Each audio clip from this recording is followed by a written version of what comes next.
This episode of an Unexpected Podcast is brought to you by Andrea Belinsky. Thank you. Hey, Lane. What's up? See what I did there? Hilarious. That's good, man. Mutton nutch. What did you say? Mutton. Mutton. Dude, you realize you're saying mutton, not nuttin', right? Whatever, dude. I'm so exhausted. Hold on. I got a roast for you. It ain't mutton. See what I did there? You see what I did? Yeah. Okay. Sounds good. Just it here. Yeah, that's it. Take a sip of that. Come on. Wow. Let's go, baby. Let's go. That's delicious. What is it? Well, that there is Dr. Bean's coffee. It's a special blend made just for an Unexpected Podcast. Small batch roasted right in Chicago. It features notes of honey and grog to evoke an atmosphere of Middle Earth. You got it shipped anywhere, right to your door. Wow. Nothing wrong with that. So you did it again, right there. Yeah. Dude, I'm doing it on purpose now. All right? I'm sold. This is great. I feel awesome. Stuff's delicious. How do I get some? Well, now that you're done mutting around, here's what you do. You go over to drbeancoffeecompany.com. Okay, yeah. That's Spell it. Yep. DR. Mm-hmm. This is more for me than it is for everybody else. Right, sure. drbeancoffeecompany.com and place your order. And they have all sorts of variety, not just the up roast. So take your pick. Wow, that's awesome. I'm on it. All you listening, what are you waiting for? Go grab yourself some Dr. Bean coffee. It's the only way to stay up with up.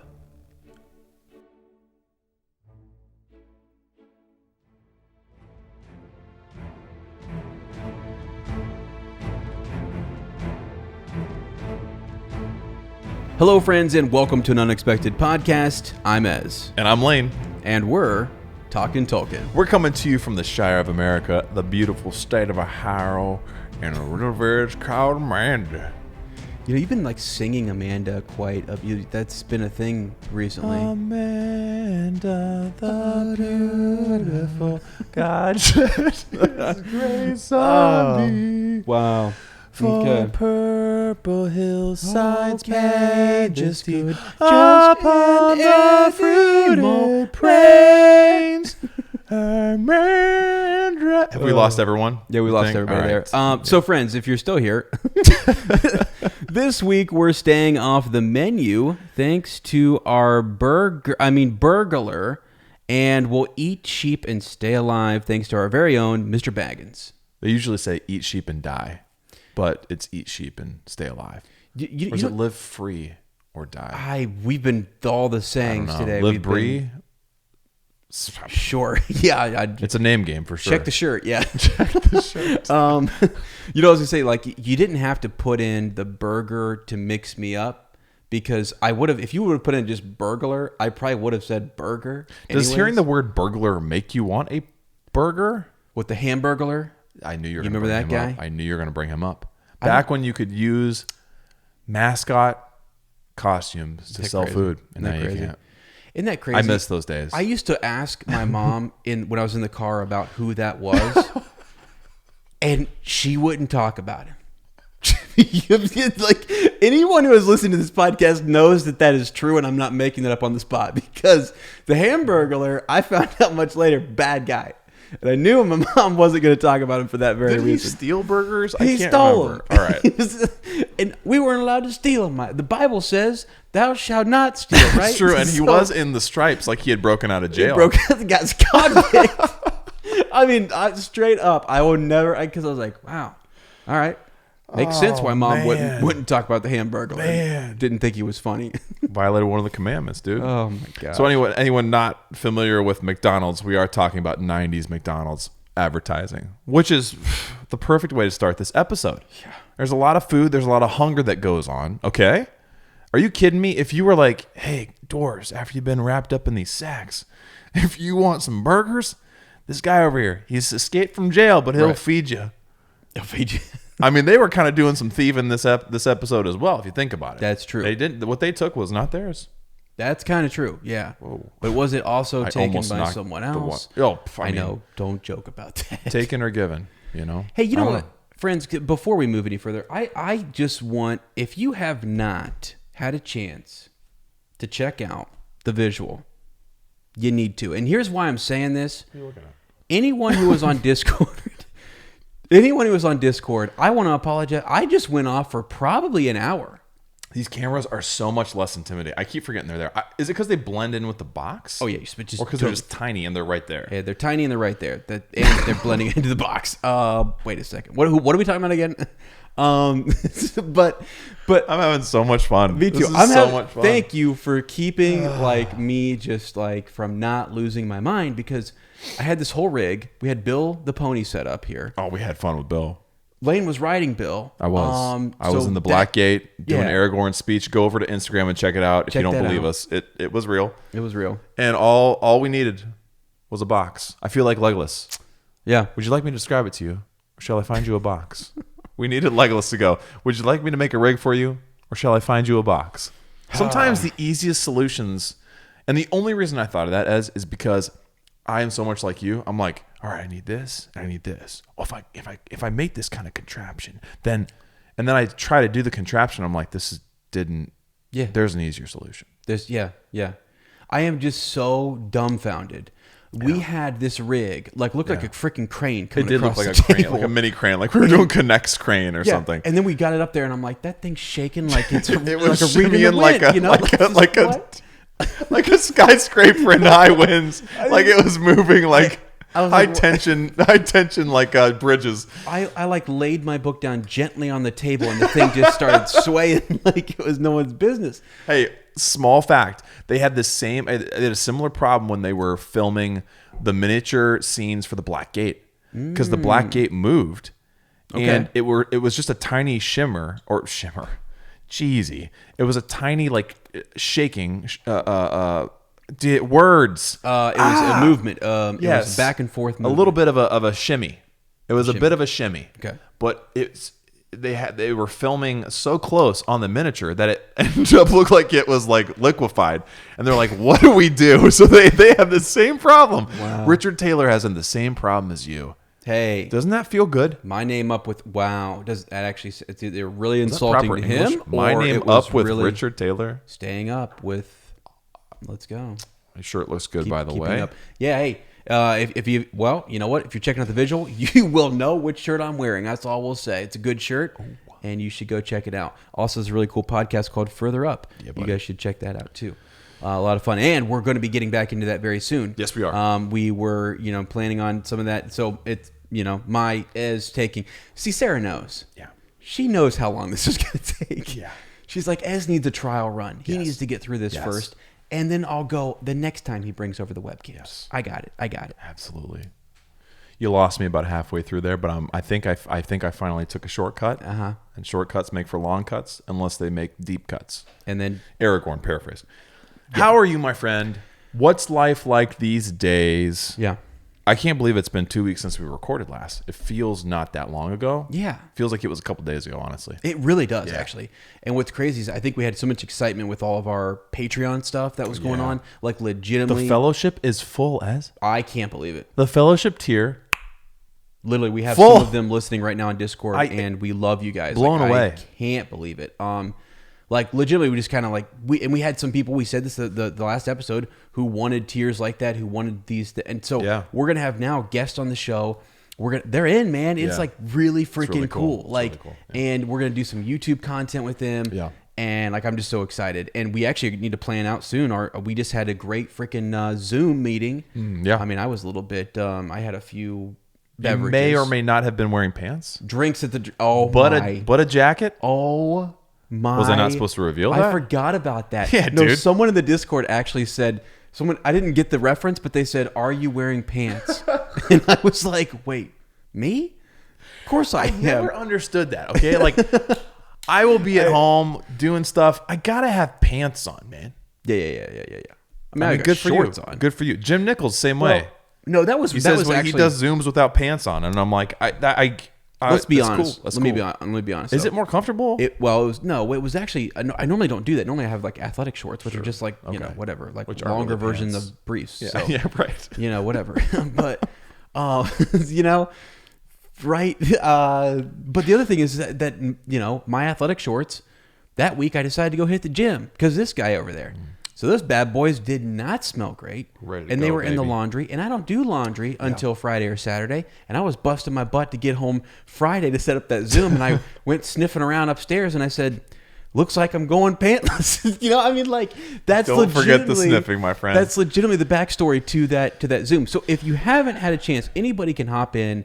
On Zoom, and there's gonna be some special nights where we're gonna kind of move it down, bring in more people and stuff. But for right now, we've kind of got that as an exclusive reward. It's a lot of fun. It's a lot of fun. Just go over there. You can be a part of the company. Look up the company reward, and you can pop in there, hang out on Zoom. We'll announce on social media soon. Just another date coming. Yeah, in October. Yeah. Well, wow, it's now. Yeah, we're right now. Oh gosh. So I'm thinking like the third weekend or something or whatever. Maybe we'll see when we're when we record next. Maybe when we record we next. can do it in person. Yeah, that might be kind of fun.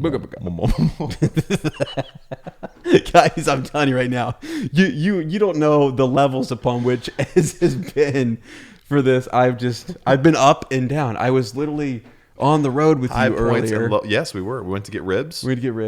So and I had to make a little run there, and man, I don't know. I'm just having so much fun.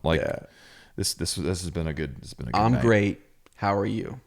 I'm doing good. I'm doing good. I'm gonna be real talk. I think sometimes before I've been like, yeah, I'm great, no problem. When I haven't always felt that way, or I only recently feel that way. Like maybe for a couple of days I feel great, and before that, last couple of weeks I've whatever. But yeah, I mean, I'm okay. Life is a little tricky right now. It's tough, dude. Like online teaching there's really good days, and there's days where you feel like you're the only person in the world, and you look out the window. There's this clip from Parks and Rec that I had forgotten about that Sarah tagged me in, and then I screen recorded it and shared it. And it's Andy Dwyer saying, "Oh, I'm fine. I'm just realizing that life has no point and everything's meaningless, and I'm eating too much and I can't sleep. Yeah. And the things that I used to find joy in no longer bring me joy. Oh, it's fine. It's fine." And it's just like there's a part of me that feels that way just every day, recording, and it's the weirdest thing. I love, like, my favorite thing about teaching is the rapport, right? Yeah. Shocker that I love making kids laugh, and I love just having a fun time.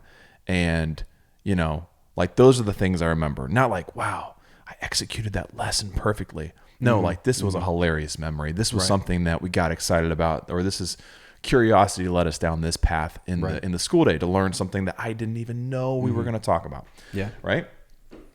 And now, like virtual learning, it's like you have to really mute everybody, because you got 20 plus kids in the class. You can't have everyone's mics off, or you would not hear anything. You get the ruffling of and they have background noise, and they have other kids in their house, dogs, all kinds of stuff. So everyone's muted. So it's starting to get a little more normalized, but like you make a joke or you do something to make the kids laugh, and you're like looking around for. Yeah, right. And you're like, okay, there's a connection. There it is. Okay. Right. I can't hear it, but I can see it. It's just so different from teaching in person. So that's been weird. And then not seeing any other teachers or kids throughout the day, really. Yeah. Like recess duty is the only time I see kids, and in the morning and morning duty. And then just like Winnie has had a really like rough couple weeks, like separation anxiety. And it's been a challenge. It's affecting the way she sleeps. It's affecting like getting clothes on in the morning and going to her granny and pops, who she loves. But now it's like this big deal. I don't want to leave you. And then we show up and I want you to leave. It's hard, man. It's a hard time. And I refuse to use that term terrible. I don't like using that. I think it's bullcrap. I think when people use that term, you're lumping all kids into one group, and you're forgetting what it's like to process stuff as a kid. And it's easy to go, well, it's just throwing fits. No, open your mind a little bit and think about how hard it is to grow up. Okay, let's not label that as something just dismissive. No, I hate it, dude. I know. Stop there. I know you do. But so it's part of just this process of I don't know. She's such a smart kid, but she's such a little girl still. Yes. And it's funny because where Charlotte has been so emotional and had times where she will just cry and cry just because her language isn't developed or whatever. She has become more calm. She's become happier. And now Winnie seems like out of balance. So it's just one of those things, like as a parent, it's like what, and trying to get her, like Winnie sleep and all that. So all I'd say, if people are asking you, how's it going? How are you doing? Great. And you say, I'm fine. Yeah. It's okay. It's okay to feel that way. It's okay to be like, wow, I messed up today. I really messed up today. I was not my best self today, or I didn't have as much patience as I should have. If you're thinking that way, I think you're doing something right. You're thinking, how can I be better tomorrow? How can I make myself better? What can I do to improve upon the past and learn from my situations? I think life's all about failing and learning from it. It is. I think if you do everything right, nobody does that, first of all. But if you did everything right, you wouldn't be learning, you wouldn't be growing, you wouldn't be changing. So I feel like I'm in a stage of growth right now. And like some days I'm just like, wow. And it's only been the last month. Since we started school, it feels like we went from all that time all together where it was challenging at times, but nothing like it's been the last month, man. Right. Just tired. But moments like this are great. And weekends are awesome because there's not as many transitions. We're all together. Yeah. We're all together all day long. Right. So that helps. Because the moments of like high anxiety have been around this transition time. Going to my parents and dropping her off and then having us go to work. Like she's been talking about wanting to go to school with us. She's like, Daddy, I have an idea. I'm ready for school. I'm like, honey, no, not yet. But she wants to go to school so she can be with us. She can be with you. And it's a weird mix of like really great things and like really hard things. But really, isn't that life? I think we have times where it seems like everything's going great or everything is going crap. And right now it's like, it's just a little, and Sarah and I will look at each other. We're like, what in the world do we do? Yeah. And I don't go to anyone for parental advice because I think a lot of people just tell you junk they've heard over and over again. Yeah. Or you get people who act like they're the best parents in the world. Yep. And I want to look at them and go, do you even have kids? Right. Or do you hang out with your kids? Yeah. Do you really? You spend time with your children? Because I don't think so. Yeah. I go to my parents and I go to friends, honestly. Like I've talked to you about stuff. I've talked to my dad about stuff and my mom. And when they're like, the fact that you're having these thoughts, stay patient. Ask for patience. Realize that she's growing up. Realize that all your girls are growing up, that they're going through stuff that they can't even process all the way yet. It's hard. It's hard growing up. Yeah. And it's easy to forget that as an adult. You're like, whatever. It's easy. Why can't they get this now? And it's like, no. It's not how it works. Yeah. It's not how it works. Well, so anyway, all that to say, sorry I took about 20 minutes there. No, I think it's good. I think literally we're in one of the craziest times of and there's our there's that whole piece too where it's like overshadowing cloud. Yep. But the thing is, I do want to say something while we're on this point, because I've been thinking about this as we started the school year. In my whole teaching career, I don't have kids. I'm an uncle. We talked about this today. I sent you the text. I said, man, fun uncle. It's great. Uncle Ez gets to come in. It is a good spot. Winnie wanted me to hold her today. She wanted me, and something we talked about, and I get to walk around with her, and she was just doing this to my, she was just, touching the back of my head, and she was just so happy. Just stopped and looked at me for a second, and I'm like, this is great. But at the same time, she is like, and I only know this because you said it, and I hyper focused on it today, but she's going through something, right? And you guys were together so much and for a prolonged period of time, not your normal like summer, an abnormal amount of time. Yeah. And then so I've noticed the same thing like with Rachel, my dad and sister. We're all talking about sort of what happened with them and the personal problems that they faced this whole past year and how that's affected her. Yeah. And I'll go a step further. One more thing, because literally, my students are and for years, they've been, I call them all kiddos. They're kiddos. So you're kids. They're anywhere from 13 to 14 to 15 to 16 to 17 years old, right? It's crazy. Sometimes you get some really young kids in there, 14 years old, walking into high school, and you're like, that's young. Yeah. That is young. People forget. Still got their spots, man.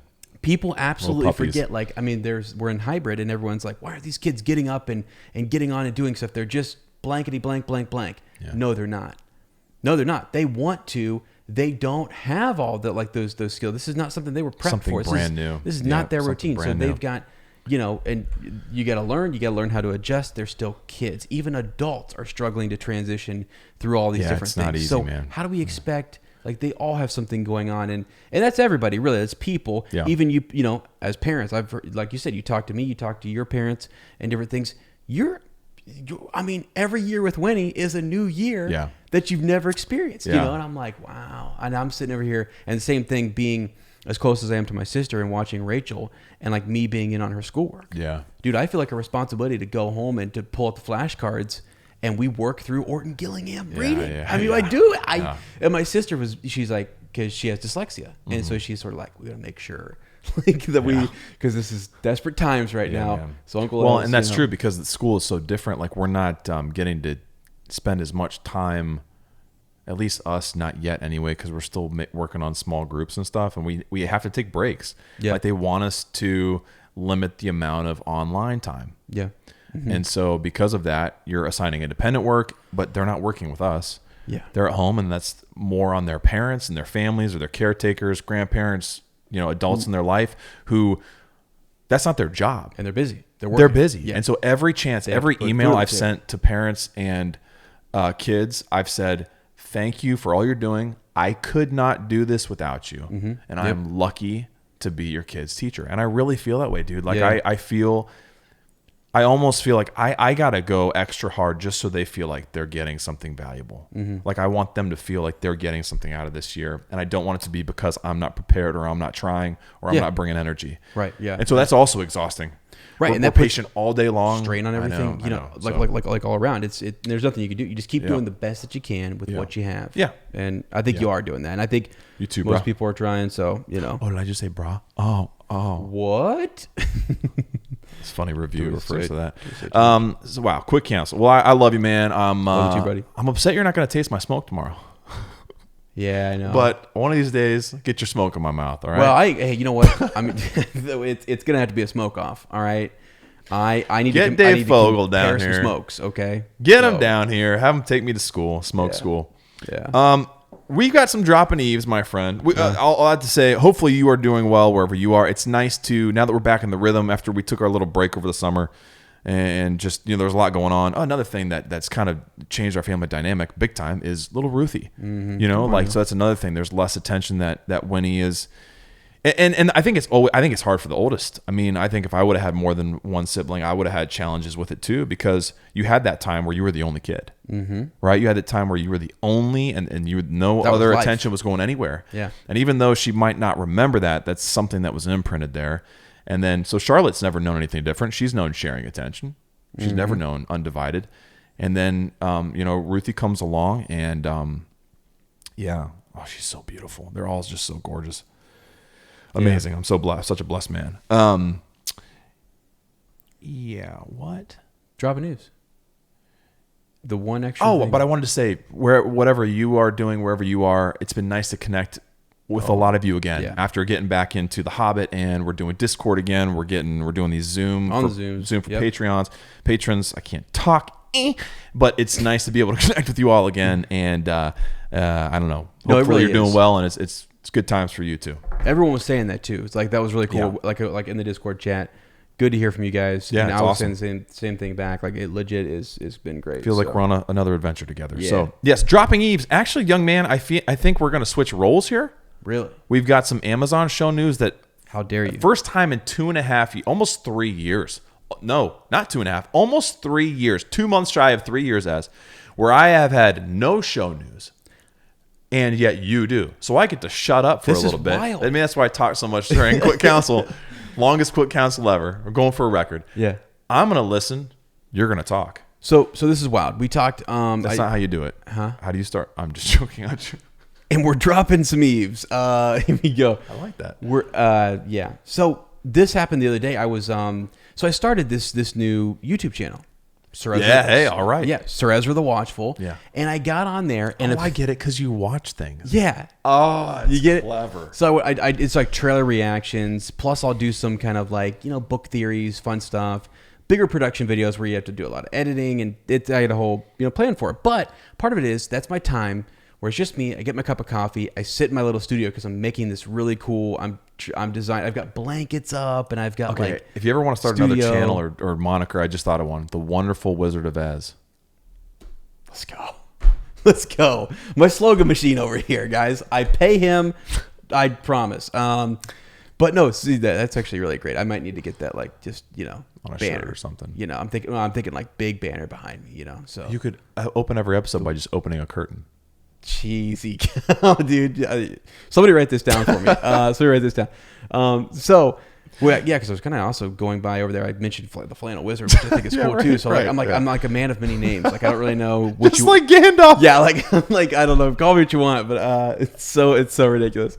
So Sir Ezra the Watchful, go check it out. YouTube. You definitely need to go over there and see what's up. But I was going through and I pop on Twitter and I was like, okay, news for, and I clicked in fandoms. I went to Superman. I went to Avengers, and I was sitting there. I was like, all right. I went through Game of Thrones, Star Wars, Lord of the Rings. And I was sitting there like, no. What is this? So some Deadline.com article, Den of Geek, who is pretty well known, actually, and follows up on leaks and stuff. 3 days ago came out with this. 5 days ago we had Deadline came out, and they talked about the production resuming in New Zealand, which is interesting. So all I am doing is like I saw this and I thought, oh, is this legit? I mean, who is this? I mean, who's Deadline? I didn't really know who Deadline or what that was. I do know Den of Geek, and they came out 2 days after this came out and said, yeah, that looks legit. And actually, we followed up on some of that stuff. Looks good. So I don't know. Do we know? So the one of the things I wondered when they came back, because Auckland has kind of had the struggle with COVID, at least most recently. In August it happened, right? Mm-hmm. Another little outbreak. Yeah. Are they on location or are they in the studio? So that is a great question, and I think that is really what people are trying to figure out. So let me read some of this real quick. Because there's no leaked photos yet or anything, is there? I don't think so. No, they've done. It's locked down. There's none of those ringer spies. There's none of that. The one clickbait.net. You know what? Get them out of here. Get them out, bro. Get them out of here. Guess who is getting likes on their Twitter? Who's in the kitchen? Oh, well, we're not. Mm-hmm. Oh, yeah. We're fine at the kids' table, guys. That's right. So the exclusive, I don't know, how people write stuff up there, but like filming just resumed in New Zealand on Amazon's The Lord of the Rings TV series, an adaptation of Tolkien's fantasy novels. Right. So here we go. Another production there. So I think this kind of was that they saw some Netflix productions, Cowboy Bebop, which I didn't even know what that was, is back again. And then Netflix Sweet Tooth. Has been shooting since September 14th, according to sources. Okay. So slated to restart shooting was Cowboy Bebop on September 30th, and then Sweet Tooth had been going since September 14th, and I believe they said that just before that, it was either back to production. It was like they had gone, that they around in between those two times they had been back, back at it. I don't know what that means necessarily, but like as in filming, is that the implication? Yeah, I guess so. The West Auckland-based Lord of the Rings was close to finishing the first two episodes, directed by J.A. Bayona. Yep. Right when production shut down in mid-March. Yeah. Moving on I here. Can't believe it's been that long. I know, it's crazy. The last big news we had were those that one picture he released of the tree, and you're thinking, they're on location somewhere. This is great. Like it's lit up. It's at night.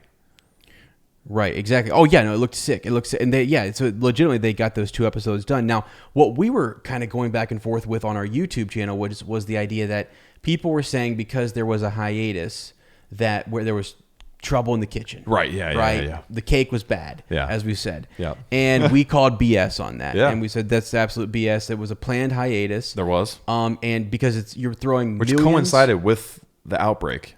Yeah, it did, exactly. Yeah. So that's what's prolonged it. But like it just so happened to be that there was a pandemic and they were going in for the hiatus at the same time. They're probably actually only like in reality, instead of like 6 months behind, they're probably only really like 3 months behind where they would have been. Maybe. Because that planned hiatus, I think, was for a couple months at least. Yes, it was. So like it seems like they're not that far off schedule is what I'm saying. They said 4 to 5 months. So they said the Lord of the Rings series was scheduled to go on a 4 to 5. So they're like a month behind. Hiatus. If that even. Wow. Yeah. See? And part of that was that they were greenlighting the season 2. Yeah, they were working on season 2 and probably trying to figure out how they could tie the rest of the writers' seasons room. or episodes in season 1 into season 2. Yeah. And you know, what I was thinking too, and I don't know if I'm completely... This is great. I love this side of it. Yeah. So what's interesting is, like, if you're the actors, right? Or if you're the writers and you show up and you meet your cast...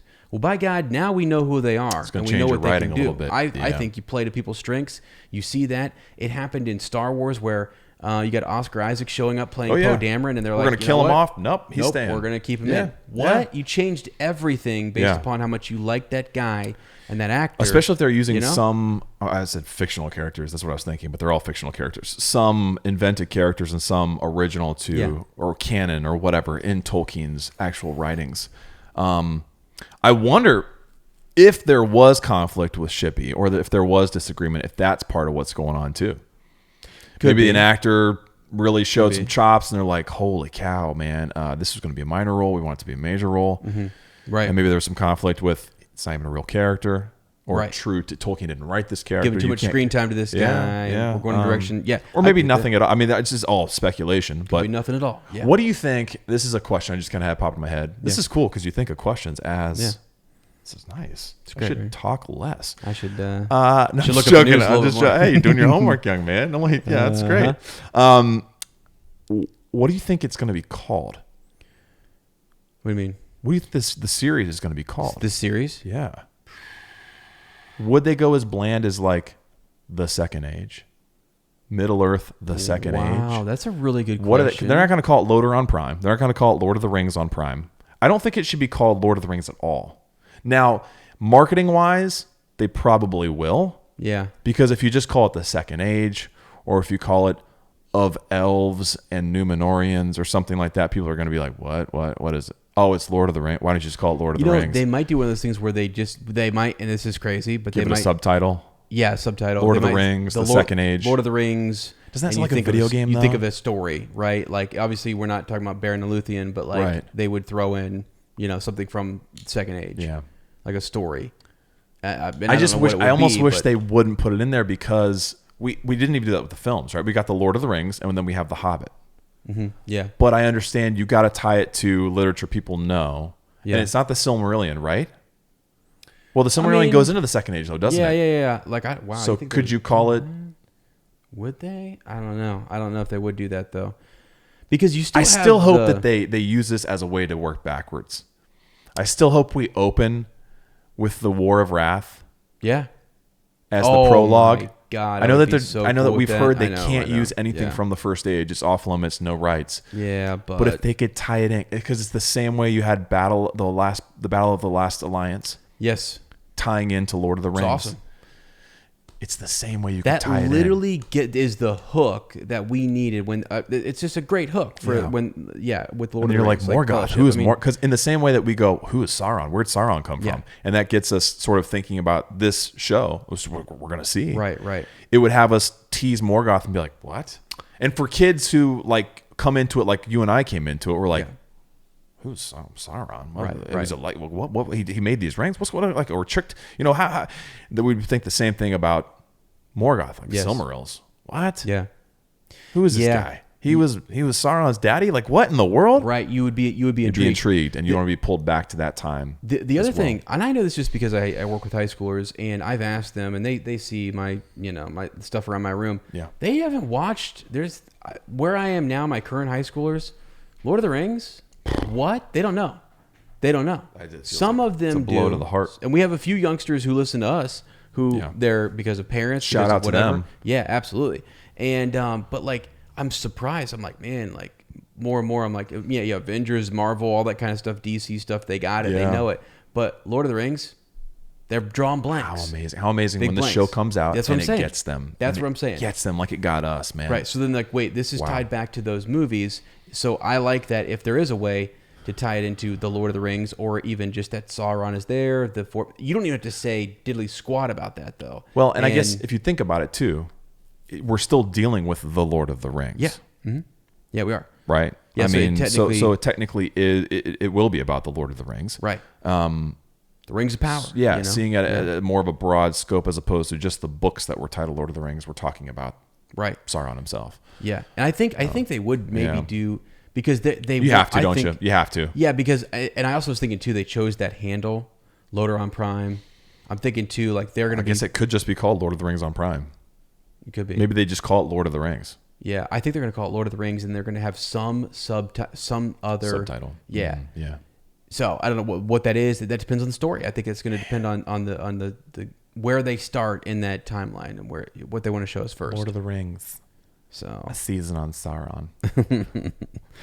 But anyways, that's exciting for me. That was cool. I just was like, okay, if some of these other shows, and I guess like the secrecy around Lord of the Rings is very. We talked about it. It's really it's tight. But these other productions, not so much, right? And so that's where you're getting some of that. Well, this show's back. That show's back. What about the big boy who's chilling out there? The big boy. Everyone's just waiting. We're just waiting. I mean, I told you in the kitchen, I was like, I am just sick of waiting. Yeah, I know. I'm sick of it. Wake me up. I know. When September ends, which is now. But wow, that is exciting to think about. I was going to ask another question. This is great. Cool if they're in production. I mean, if they're actually back at it, you could get some leaks. You could get some or some more. Honestly, dude, I am shocked we haven't already. Yeah. I am shocked because there was always some sort of like a picture of a set or a picture of them filming from like around a bush or up a hill or something. There was always some sort of like we got it. We caught a picture because the one clickbait.net would have ringer spies. Yeah. Who would go out. They were, I don't know, Kiwis, or they were people they planted there that took. I don't know if they were. I almost kind of think that maybe they were like, hey guys, you can stand over here, you can take a picture, you promote us, we'll let you get this. You know how media cut deals and stuff. Well, and I'm down to cut a deal, my friend. If they want to fly me out there, I'll fly myself. Quite frankly, I'll fly myself out there. You got an eagle. You'll be fine. But yeah, so I'm surprised we haven't gotten any of that yet. But pleased. I'm honestly pleased because I would love, I know it won't happen, but I would love to get to the show just like unscathed. No like spoilers, nothing other than a trailer. Yeah. Would be cool. Nice teaser trailer. Yeah. Something really dark and moody with like Galadriel narrating it. The new Galadriel. Still could, absolutely. And just fading to black a lot and mostly just, text up on the screen. And I think that a trailer to pattern it after was the Tolkien biopic. We got a sense of what that movie was going to be like, but you saw the movie and you're like, wow, way more than I expected. Right, exactly. If you could pull off it. Yeah, it's the perfect kind of teaser trailers. You give enough to get the appetite wet. Yep. Right? Wet that appetite, but leave some room in the stomach. Yeah. 100%. So I'm with you. Yeah, hopefully that's where we're. So I want to make a final call on like how long the seasons are going to be, episode wise. I'm going to say 8. Yeah, I'm saying 8 to 10. I was because remember they had the whole 8, 19, 20, 22 is baloney. What they were saying. That's bull crap. Baloney. Yeah. There's no way that you're taking doing 2 episodes, it's too much, honestly, and then taking a hiatus after 2 episodes. You would have done 20 left, right? You would have done 6 or 7. Yeah, you would have been 6 or 7, and you would have really gotten into it, and then said, okay, yeah. Here final answer. Ooh, you know what? No, I might go with 9. I'm gonna say 9. That makes sense, doesn't it? I'm gonna say 9. You dog. Yeah, that's what I'm talking about. 9. 3 times 3. Yeah. Now, my final question here about this, and we'll wrap up. When do we still think this is going to maybe be a 2021 or just a 2022? What year is it now? Is it 2020? We're in 2020, so this is not coming out next year, is it? Gosh, I hope it does. I think it's going to come out probably early 2022. So you're thinking beginning of the year 2022, like January. Even though we had talked before about like fall being prime. Yeah. No pun intended. No. The perfect time to release the show. But you know what I think happened? Mandalorian coming out end of October. Yeah. You get all that. You're done with summer. You get nestled in. You start watching more shows. Right. So here's what I hear. At least up here in the northern hemisphere. Yeah. Down in the southern hemisphere, you're getting ready to go play. This time of year. Yeah. I don't know how much the different departments inside of Amazon Prime are talking to each other about their productions or whatever, but I do know that the Wheel of Time production was pushed back. And so I thought it was going to come out in the spring of 2021, and then Lord of the Rings was going to come out in the fall. Now. Just really pinball machine it right off each other. I'm gonna take a bold That'd prediction, make man. sense. I'm gonna pinball just back and forth. Forrest Gumping. I'm gonna make a bold prediction. I'm gonna say fourth quarter of 2022. I think they're really gonna build it up. They're gonna push it to the end of that deadline or whatever, and they're gonna push a lot of. They're gonna tease us, Okay. and they're gonna make sure they get it right. I think. Yeah. Because, dude, I'm thinking in my head right now. 2021 is in a couple months. I know. There's no way. Yeah, there's no way. Couple That's months. okay. Right. And plus, we don't know what's going to happen in the next month, upcoming months. Honestly, they're being very considerate of you and I trying to get to the Silmarillion. Absolutely. I appreciate it. Are they doing this just for us? Are they stalling for us? Payne and Was that McKay. hiatus? Paying them, The Lane-atus? As in Lane-atus? we're in talks. That sounded... No, Can we're you not. cut that part out? No, I can't. Okay, all right, fine. I'll go down with that ship. So, awesome show news. That was a fun way to talk about it. It is cool hearing that they're back, hopefully, reportedly back and at it. So, gosh, I can't wait. Yeah. I can't wait. It'll be awesome. I know that you all you uppers can't wait either. Just a couple of little tidbits here, crumbs on the table of in other corners of Middle Earth. The LEP3 was, done remotely. We know that, right? Mm-hmm. But LEP4 is in the talks. We're very excited about it. We've got a lot of plans for it. We're even talking, we talked about this a little bit last episode, so I won't wax too much on it. But we have aspirations of maybe having some live music. Our 21 Pilots going to show up at LEP4. Right. Do I know them? Maybe. Does Ezra talk to 21 Pilots, the boys themselves, their mom on a regular basis? Maybe. Did they go to his school district where he teaches? Perhaps. They're alum. Right. No, but we're talking about, no, all kidding aside, we're thinking about like having some live music. We're talking about, finally getting those fireworks. Charlotte Hinton brought fireworks to LEP3 or 2, sorry, LEP2. Yeah. They're still in my garage, Charlotte. I have not lit those off. Working some real, since we're in the Wizards country, we're going to work some real magic. So it's fun for us to just sit here and think about how can we maximize the party field? How can we make it a party of special magnificence, a day to remember, and make it even bigger, better than what you've experienced already. So we're excited. If you're thinking about coming to LEP4, think about it. Yeah. Think about it some more. It's going to be worth your time. It'll be worth the trip. We promise. Meditate it. Well, we don't promise. We can't promise anything. I can't promise it might be a huge letdown. I don't know. Bring your pipe. Wow, cheesy cow. Wow. Don't set the bar too high, I guess. We went from the top of the mountain to literally the valley. That has just been the theme of this year and this episode. So that's funny. But we're anticipating that. You might want to get your hotels soon because apparently everything in Mount Vernon is booked up. Stuff down here in Amanda, I guess, is full. You got our buddy Todd Robbins. He's taking over the Dumford house over here. Yeah, so but he's booking it. But he was letting me know, kind of like, hey man, it might, Mount Vernon's looking kind of booked. Yeah, that's and I was like, wait, what? Yeah. So, but we said, just so you know, if you're looking at that, because I know some people already are, which is great. People have reached out since he said that in our Zoom chat. Because after you and Sarah got off, we talked a little bit longer about that. We talked about the surrounding areas. 30 minutes for me is not too bad. There's some really nice roads. It's safe and it's good. Yeah, I think safe roads. Safe roads. Not like the Greenway. Yeah, no. Right. Much better. God. Much better. And there's lots of big cities around Mount Vernon too. So you can stay in a bigger city around, and as time gets closer, if you need advice, hit us up. We'll help you out with that. And then one other shout out continued from last week. The Lord of all maps, Isaac. Yeah. The Ohio maps have been created, and mine have been shipped. As I went and I ordered 3 Ohio maps from Isaac. They're beautiful. Let's go. I haven't seen them yet, but they've been shipped. They're on their way, and yes, they contain or include the little village of Amanda. And I'm blown away. I can't wait to see them. I can't wait. One's going over that Ohio map right there. Yeah. I'd like to frame one and put it in the studio whenever that happens. And I'd like to give you one as well. I am really, actually, it is really, it's amazing. really, really cool. that Amanda is on that map. It's amazing. That is legit. And that is 100% just, that's you, and it's this podcast. Like, that is amazing. And it's Isaac. Yeah. I mean, I got to give all props. He could have just said, whatever, dude. This is my art. Don't ask. Don't make requests. Right. But it was an incredible thing. So go follow Lord_of_Maps on Instagram. The dude's a fiend.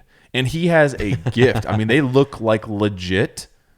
They're indistinguishable from Tolkien. I'm like Tolkien's maps, even the font he uses, his hills, his mountains, his forests, his rivers, they're legit. And he's cranking them out. He just was recently working on England and Scotland, the British Isles.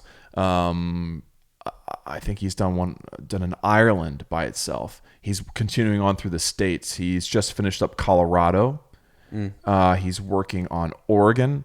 So, states where a lot of you are from, he's working his way through.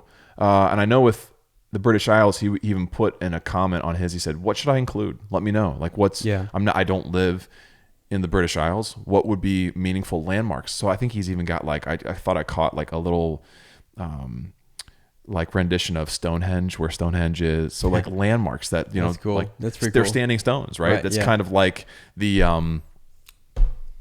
Barrow Downs a little bit. Those stones that just rose up out of nowhere and very eerie and mystical place. So go check him out. He also has an Etsy shop as well. But Isaac, he's a true artist and a kind man and a fan of Amanda. So that's awesome. Yeah. That legit is awesome. And I guess, like you said, his willingness to kind of do that is it's next big level, time, so. man. Big That's time. cool. All right. Wow. We're in it, buddy. We're ready. We're ready for this. Yeah. Chapter 2. Here we go. Here we are. So, my friends, Bert, William, and Tom. Right? These are our guys. Right? They are our friends, right? Aren't they? Or are they not? It depends on which one you're talking about. And if you're talking about the Flabura Hobbit. I see. You know what I mean? I get you. So, we have to check in on these guys here. They seem like, just the names, you would think, what's up? Yeah, Bert, kind gentlemen. Bert, Bill Huggins. William, Tom. Right. Easygoing fellas. Yeah. But some of the guys. Not even close. Not even close. So not even close. I thought that, because I kind of forgot, because I went ahead and did I read the first half, and you were talking about how you had read through everything. So I was like, all right, read the first half. And then this was like weeks ago, maybe months ago. And when their names came up again, I was sort of like, what? It's so funny, isn't it? I was like, wait a second. I know. Hold on. These fellas sounds like, Yeah, such proper, who named these guys? I know. Especially William. And then is it Tom or Bert who calls him Bill Huggins?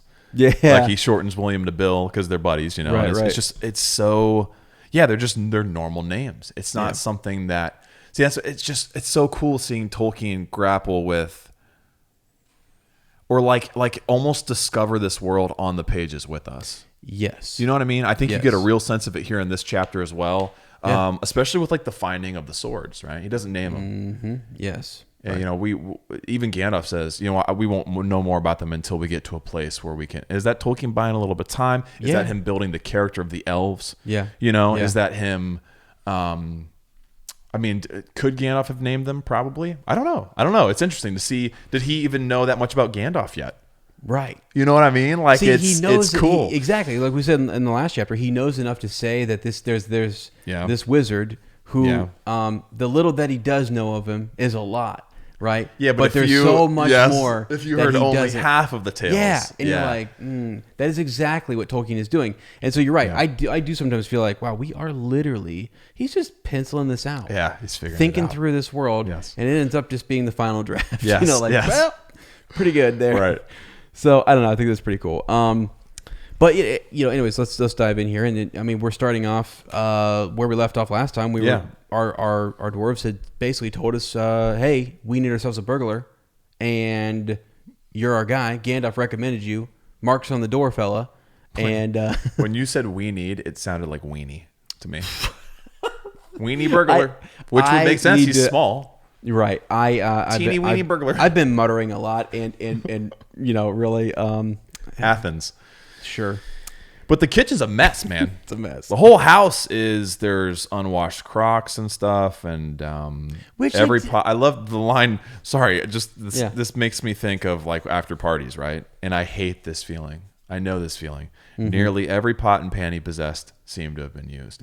Why is it, man? Why is it that us hobbits, those of us akin to Bilbo, with a little too much baggins in us, maybe, I like a pot that's just sitting there clean, as opposed to a pot that's provided food, and it's dirty and it's greasy and all of them, a full sink. I look at that and I go, oh my gosh. When I should go, we had a good time.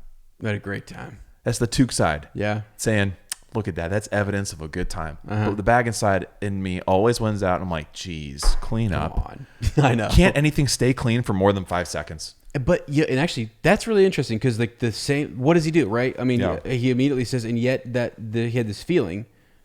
He notices that they're gone. That he wakes up, boom, they're gone. Surprise, sees the mess, and yet in a way, he could not help feeling a trifle disappointed. And it's right. Then that feeling surprised him. Yeah, and so it's sort of like I kind of wonder if when you see those dishes in the kitchen, you're not going, God, I wish I didn't have to waste my time doing those dishes so I could just get off on another adventure or something and keep at it. But that's that youthful hobbit in him, isn't it? Mm-hmm. Like I think all that stuff that leans more towards fun and carefree, the carefree nature, the whimsical is always like our inner child just trying to get back. Yeah. Us trying to get back to who we used to be. Yeah. Isn't it? Yeah, a little bit, maybe. Yeah.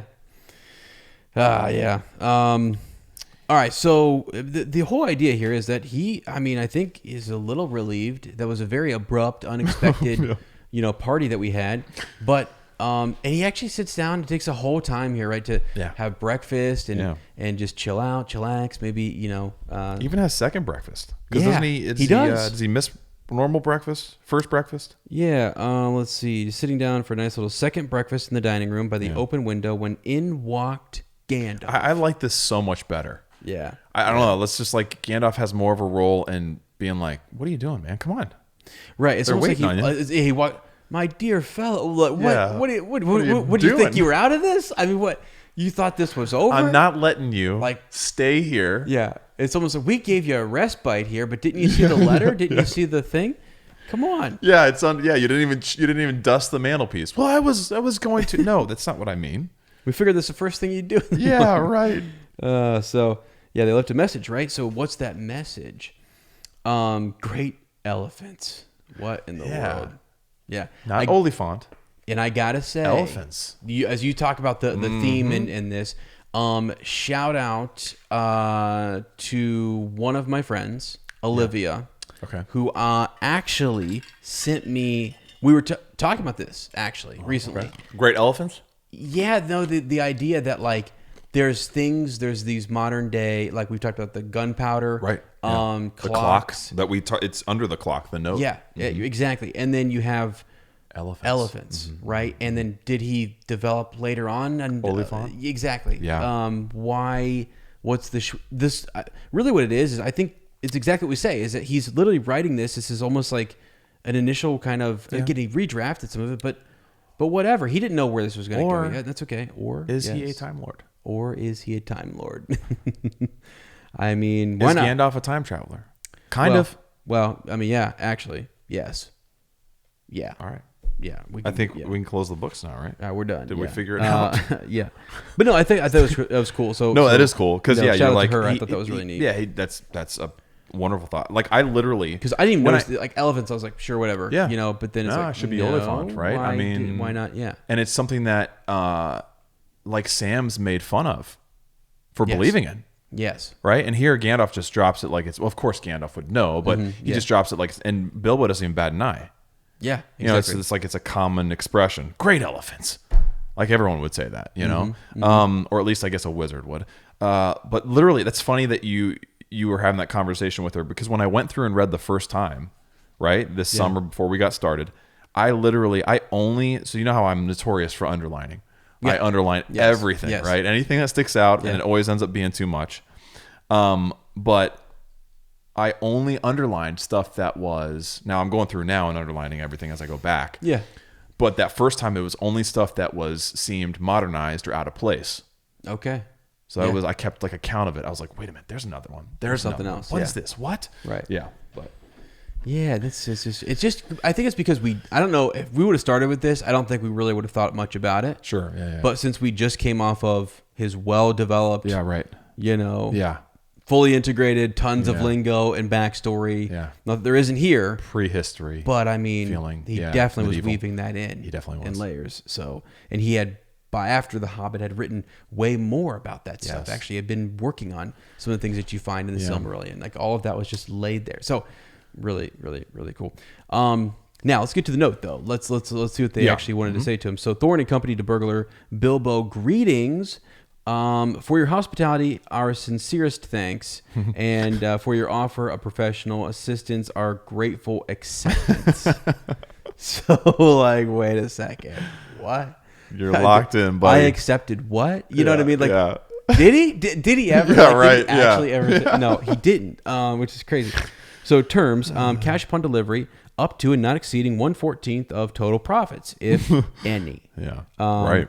I like reading this just because I think it's fun to remember what they said. Yeah. All traveling expenses guaranteed in any event. Funeral expenses to be defrayed by us or our representatives if occasion arises. Wow, just nuts. Thinking it unnecessary to disturb your to disturb your esteemed repose. God. I loved that. Wow, they were really considerate. Yes, not very so much judicious. The night before. Right. And even with their wording, they're very. This is a contract, man. Yeah. Yes. You know. Right. Exactly. So they're gonna wait for him. Legalese. Good legalese. Yeah. They're gonna wait for him at the Green Dragon, Bywater, 11 a.m. sharp, trusting that you will be punctual. And that gets it, because Bilbo. Yes. That gets at him. Like, but you know what they did cleverly there? Yeah. Is they appealed to the Baggins side as well. Absolutely. Took's side doesn't need any help. Right. But you say, we know you're going to follow, you're going to show your manners, right? Yeah. You're going to have good manners by being on time. And he goes, dang it, now I have to. Yeah. Now I have to. And even the way that was written, the whole way that was written applies or appeals to the Baggins side, doesn't it? It does. 100%. It's high language. Yeah. It's very proper. Right? Very civilized. Absolutely. And then, like, what type of Baggins would he be to refuse? To refuse such an offer. I mean, it's great. Like, it's so even genius. It is like, this is great. Because it's like, did I accept that? Well, if I accepted it, then I have to follow through. Right. My Baggins side won't let me. In the same way that they're under the come on in at your service, and that's what he said when they came in. That's Bilbo Baggins at your service. Wow. You know what? There it is. There it is. I honestly, this is why we do these, because that's going to stick with me. Yeah. I had not. Why didn't I think of that? That's exactly. I just thought of it now as we're talking about it. That's literally exactly what it is, though, is it not? At you and your families. It's unreal. I mean, that's like decades of pledge. Like, come on. That's unreal. Yeah. I love how they did this in the film. I love that Martin Freeman gets to show off his comedic genius reading this thing. And like, I love how there were pages to the side. Like it falls to the ground, right? It's so long, so much longer than what it is in reality, or reality in the contract, the story. And then how it even, he peels it back, incineration.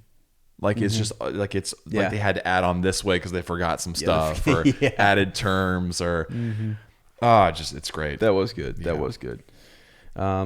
All right, but hey, so we got to get there, and literally after he realized, he looked up at the clock, right, and that leaves him just about 10 minutes, right? And Gandalf's like, "You're gonna have to run. To be punctual." That's right. So maybe that's the whole point of the clock, is just the whole punctuality. Yeah. But wow, it's fascinating to me. So cool.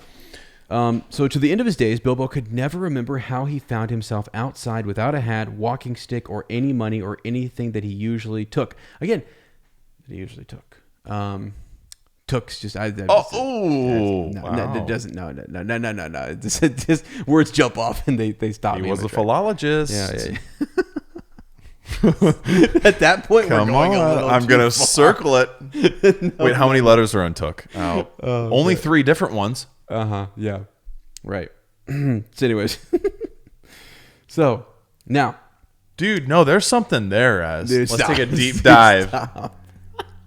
Let's do a deep dive. Let's deconstruct this. No. I'm learning about this. I'm teaching this. Why? Why did I stop? Deep dives. Why did I do that? Why do we do anything? I don't Let's know. get meta here. Let's not. See, that's the level of we're not going We already to. do.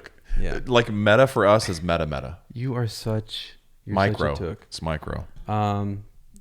You took all my lines. All over the mic. All right. We got to get there, though. We're off on a hurry, so let's just do that. 10 minutes. Yeah.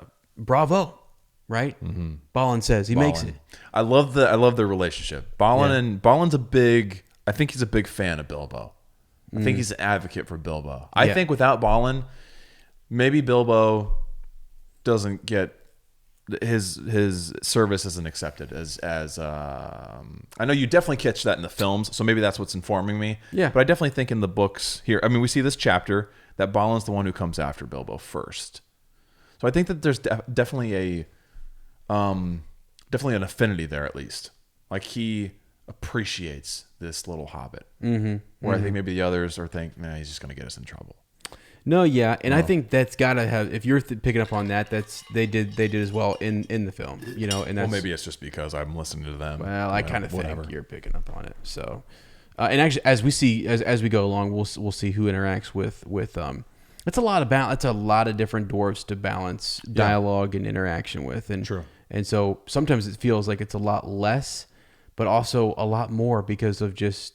Like it's harder to do I feel like even in all those movies. Yeah. Like with the screen time and, money and payment and stuff. But anyway, so there's apologies being made, but we're right there. We're on time. We're going to have to manage without our handkerchief, right? Like that's not going to be, I do kind of like the whole in the show or in the movie when he stops stop. Oh, hold on. Wait a minute. minute. Like that important, but yeah.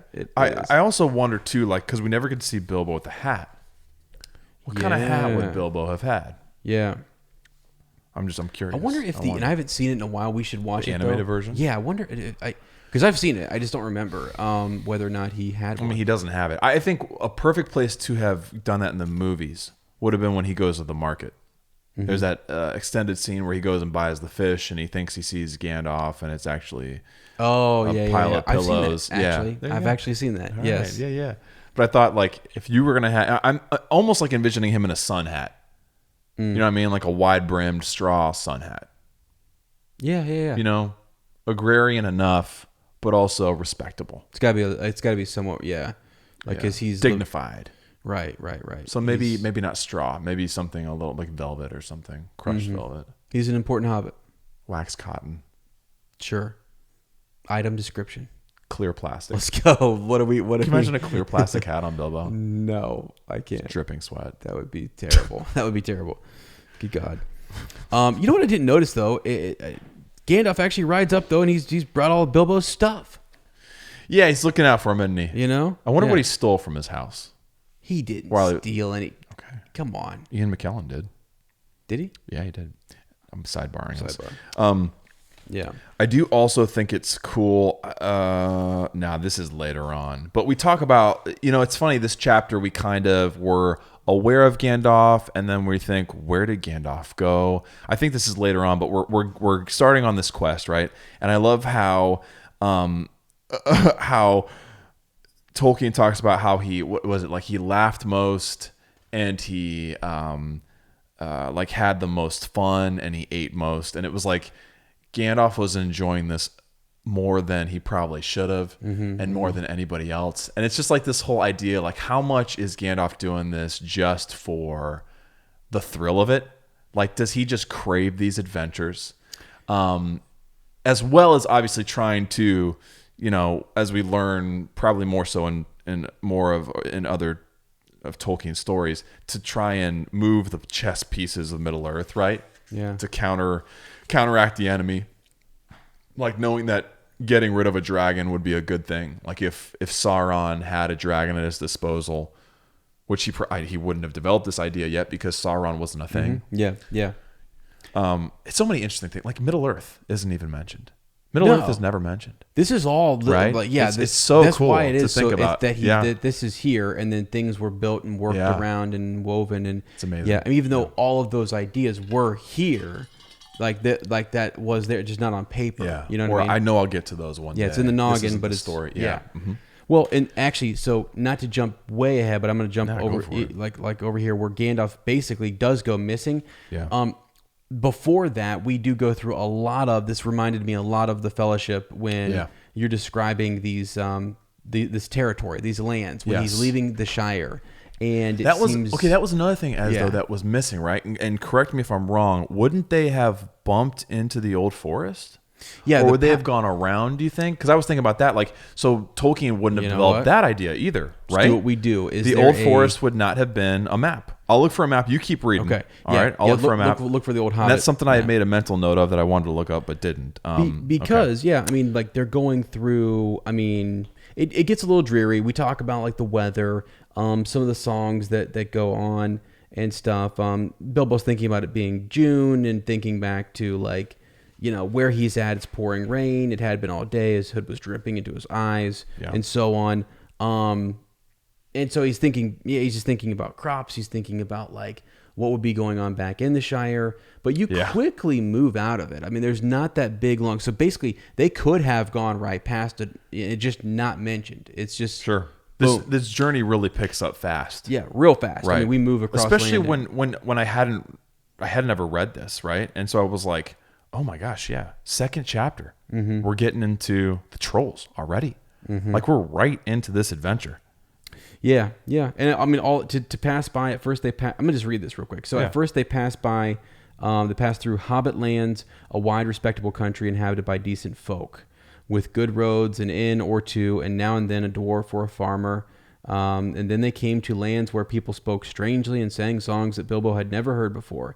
Now they had gone on far into the lone lands where there were no people left, no inns. That's how he describes here you go, bud. you get from one spot to the next. Okay, so I wondered this.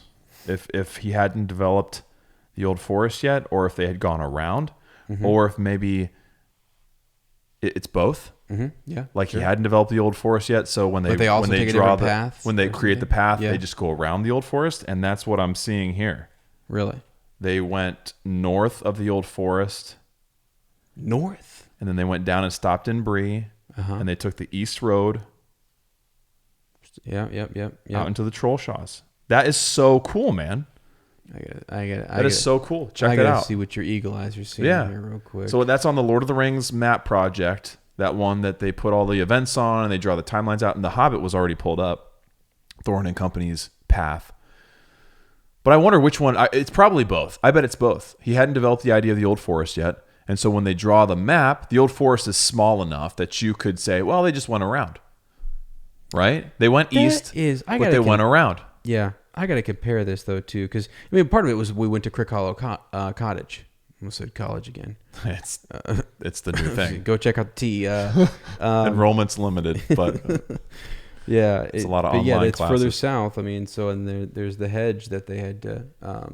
Interesting. That is cool. Yeah, so we don't really talk about that. It's not mentioned. It's just boom, we're gonna brush through it. But back to your point, what I was driving towards was Gandalf. You were talking about how he just goes missing, and what all did we know about him, and what was Tolkien thinking about him when he was writing this. But he said this is one of the best. This is a great line where we learn that once they got into a place, they're looking for a place to kind of find a dry patch of land. They're trying to settle down here. They look around. Gandalf, they finally notice, is missing. But so far, he had come this way, like along this way. He had never said whether he was in the adventure or merely keeping them company for a while. Yeah. He had eaten most, talked most. There it is. And laughed most. But now he simply was not there at all. Yeah. Right? And it's just sort of bizarre because, he's talking to Thorin about, I'm just helping you find that 14th member of your company. Because Gandalf could have been that 14th. I'm putting the team together. Yeah. I'm not going to coach you. No. Necessarily. No. I'm drafting talent. Okay. I'm a general manager. Yeah. I might come to all the games. I might not, Yeah. So it's crazy. Gandalf's like, I'm gonna do what I want. Gandalf is John Dorsey. That's who he is. Yeah. Sorry, that's a Cleveland Browns reference. Oh God. But they so just when a wizard would have been nice, would have been useful. None to be found. Can't find. As is his wont. Now to use the parlance of our friend Kurt Jones. Yeah, right. So here's the thing. That's how he operates. He's testing. If you were a Gandalf hater out there, first of all, you shouldn't be listening to this podcast. Yeah, I don't know. Does anyone I don't even hate know Gandalf? why I said that, actually, because it doesn't Do you secretly matter. hate Gandalf? No. I think you might. I think you just gave yourself away. My job, though, I am ever watchful. And I'm always looking out for people who may haters? say something, who may say things like me. Maybe Gandalf didn't want to be here because he didn't know what to do about the rain. No. Maybe he didn't want to be here because, and I'm like, you know what? He was looking ahead. Okay? Yeah. Right? I think Gandalf also doesn't he love kind of a dramatic entrance, and he likes showing off. How far ahead do you think he was, though? Do you think he was just around the corner just going, I just need to get away from these guys for a little bit? Yeah, I don't he might have been smoking some pipe weed and just been like, I'm off my own. He also could have been like, you know what? I don't feel like they appreciate me. What if it I'm gonna wait got for him to to get his in head, trouble? though? What if the pipe weed got to his head and he literally just drifts He's off? out there with Radagast. He looks up and he goes, "What? They're gone. Where'd they go?" You know? Dude, do you have any chips? Crazy. Any chips, man? I love imagining that he is running across Radagast though more often, and I know that in some of the people will tell me, and this is great. I haven't done it yet. You haven't read that Tolkien letter yet, man? The clips, the little histories, the little things that kind of indicate where did Gandalf go. All of that stuff is. It's where they pulled all the stuff for the movies. Yeah. You know. But it's really neat. I like to think about that he visited Radagast a lot more, but he didn't, or did he? I don't know. I have no idea. He didn't much, but I just want to think that they're hanging out all the time. That's me. I just love wizards. See, and I think unless he really totally fleshed it out somewhere, I mean, why not? Why not, bro? Of course you fleshed it out. Of course you would use those. Irregardless. Sorry, we were talking about improperly used. Yeah. Swangs. Yeah. Phrases. Yeah, but no, I don't think he doesn't have a plan. I think really, okay, I don't either. I'm just being, no, but I can see how someone would say, "See, he is no, he's Sauron's advocate. He's bowing out." Whoa, Sauron's advocate? Yeah, sorry. Jeez, that's dark, bro. I was devil's advocate. Sorry. Nice. I was playing. I think if anything, you could say that this Gandalf, instead of saying he doesn't have a plan, it's not his plan. Like, this isn't his quest. No, this is something Thorin just needed someone to help him figure out, right? Like how to get the band back together, and what pieces he would need, and the key, and the map, and all this stuff. It's funny that stuff though has not been given up yet, though, right? And or that there's like some of it. I mean, there was, but like there's also the mystery. Well, and actually, I take that back. When you get to, but that's more of a unexpected discovery. Actually, yes, it is. The way it's presented here, although it seems like in the film they were kind of going with like Gandalf was guiding them, maybe wanted us to go here. Yeah, no, for but you're that right. reason. It is serendipitous in this. Yeah, I do remember that. Yeah, I remember that difference. Okay. But anyway, it's just not. He has the freedom to come and go. Like he is not Thorin, right? This is entertaining for him. It is. It's part entertaining. It's also part important. Right? And he says it in the very beginning of the story. He says, this will be most entertaining for me. Very good for you and very entertaining for me. Yeah. Yes. Exactly. Yeah, well. This is most amusing, right? This is really, maybe. But this is really where it's at here. I mean, we get some entertainment because we're looking around. We're trying to figure out what we need food. It's wet. It's wet, no fire, right? They're having trouble starting a fire. Right. And, Dory and Nori, right, sharing the Hobbits' view about regular meals, plenty and often. I thought that was pretty good. So they're concerned. They want to make sure we've got enough food. Dwarves can make a fire almost anywhere out of almost anything. I thought this was cool. Yeah. Oin and Gloin, I thought they're your specialists. Yeah. And I think it's kind of neat that each of them kind of you start to learn about them in pairs. Their specialities and what they're good at or what they're into or what they like. And relatives as well. Yes. Right? Mm-hmm. Yeah. So, but they couldn't even make a fire, right? We couldn't get a fire going. Yeah. Which is not good. So, then the ponies. We got ponies bolting a little bit. Yep. Unsettling. It's very unsettling. Yeah, things are not going well, and we have no wizard. So they sat there glum, wet, muttering, while Oin and Gloin were trying to light the fire, quarreling about it, which is funny. It's a good visual. Yeah. Bilbo's reflecting on adventures, reflecting that adventures are not all pony rides. Yeah. And starting to realize this is not what I thought, this was going to be. They're also in the pitch dark, which is, I don't know, I guess it ends up being good, but that's how they're able to see this light. Yes. Right? Out through the distance, a red light that burns so bright that they can see it through the trunks not far ahead. And they're drawn to this light. Yeah. Yeah, and then so, okay, look, we can't get something going. We can't get a fire going. Right. Those guys have got right. one. All right? Easy going, fellas. That's Bill, what we get the burglar for. Right? Is there? Yeah, exactly. I love that this is like Bilbo's first quest / test. This is them saying, here you go, bud. Yeah. This is what we brought you for. This is what you're contractually obliged to do. Obligated, not obliged. If you feel so obliged. Right. It's an Ezra Kirk line. Yeah. So we got to decide, though. We've got what I like is there's some voting here. There's democracy, right? We're going to decide: should we go inquire? Should we go check into this? There's 14 of us. Right. What's Yeah. Come on, it's 14 of us. We're traveling in a company. Hey guys, Thorin's company here, and they vote to go check it out. But they also they have a burglar, and as you say, time to go check it out. Time to go see what we can do. Yeah. So now it's the burglar's turn, they said, meaning Bilbo. You must go on and find out all about the light and what it is for, and if all is perfectly safe and canny, said Thorin. Now scuffle off. Like, there you go. Off you go, bud. Yep. And he does. And this is great. So if you can't, here we go. So, the callbacks, like the owl calls. Yeah. So basically, if you can't hoot twice like a barn owl and once like a screech owl, and we'll do what we can. Yeah. If you you're can't in come trouble, yeah, something's going on, hoot twice, whatever. And Bilbo's going, what? Yeah, right. Like, which one's which? Which one? Yeah. What do I do here?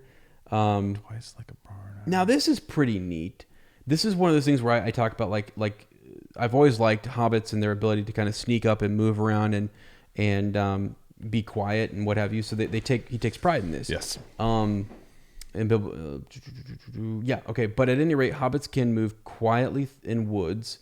Absolutely, right? Yes, absolutely quietly. Yeah. They take pride in it, and Bilbo had sniffed more than once at what he called all this dwarvish racket. Being too loud. Yeah. Careless. Right. And so they're just, hi ho, hi ho. Yeah. Like that's, I feel like they're, I love how Tolkien says, though, even dwarvish racket, we wouldn't notice. Yeah, because true, we're so true. bumbling and dumb and self-important that even a loud dwarf would be, like not on our radar. Yeah. And so what's very unnatural to us or supernatural almost, but Tolkien calls it naturally. Yeah. He got right up to the fire, which, because he just how explains, about that? So we're the unnatural ones, aren't we? Yeah. And so for him, this is natural. Who are we? It's supernatural to us. Yeah. But he gets right up to the fire without disturbing anyone. He sees three very large persons, just persons. I love imagining these trolls too, because we have different word choice where it's totally different than what we see. Not even close. Not even close. Not even close. At one point, he even mentions their shoes. Yeah. Which I was like, okay, maybe that's just like, I guess you could backtrack it and think he's just using shoes to mean their feet because they're hard and calloused and whatnot. But he describes them as having shoes. Yeah, I mean, it's a metaphor. Was it, or was he trying to figure out what trolls were actually like? Yeah, because I just traditional trolls probably do wear shoes. Yeah. Are there any images of like that? What do we have? Like, well, actually, hold on. I mean, there's the one in the book. I was trying to look up some. This is one of the most interesting ones I found, actually. There's one. Because those guys. There's also another good Alan Lee one that I had never seen before of them being turned to stone. Let me find that one. You carry on. Yeah. And I'll find that one. Yeah, because these guys, these fellas, they got normal names. They're persons at first, but then eventually, as Bilbo moves up on him, he realizes right away that they are obviously trolls. Even Bilbo, in spite of his sheltered life, could see that. From their great heavy faces, their size, the shape of their legs, not to mention their language, which was not drawing room fashion at all. Not at all. Yeah. Mutton yesterday, mutton today, and blimey if it don't look like mutton again tomorrow. Right? Pretty good, said dude. one of the trolls. So they're complaining about what they're eating, and again, remember it's nighttime, so the trolls are out. Yep. And they're just arguing. So he sees this. Trolls are, he doesn't want to. I don't think he want. Yeah, there we go. The old stone. That looks good. Then awesome. That looks more like maybe what you would think of as. Yeah, they're just bigger, larger. Their faces, their legs are different. Yeah, everything seems like elongated a little bit, but yet they look more like men, but just kind of, you know what I mean? Versus, that's a good point. Because traditional trolls, they're not like, they don't look there's so that many different from, I know, there's a lot of different stylized. Yeah, like mountain trolls and I don't know. Yeah, It's true. Just, And dumb trolls versus trolls that can speak, right? So we saw like more slow, quote unquote, stupid trolls in Lord of the Rings that were more animal than like human, I guess. Right, exactly. So anyways, we're arguing about food, what we want here. Bilbo basically gets the idea that he's going to try to sneak up and get in their pockets. Yes. Because he's a burglar. Yes. And it's time for him it's time for him to... I thought this was so interesting, right? That he had... Like that because he starts talking about like, right, the theory of how he should pick the pocket or like what a proper burglar would do versus, this is Tolkien talking, versus kind of a more crude. A really first class and go ahead. Legendary burglar would at this point have picked the troll's pockets. It is nearly always worthwhile if you can manage it. Pinch. If he could, get the very mutton off the spits and purloin the beer. Yeah. And without them even noticing, right? That's if you're a legendary burglar. Yes, right. Top notch. Yeah.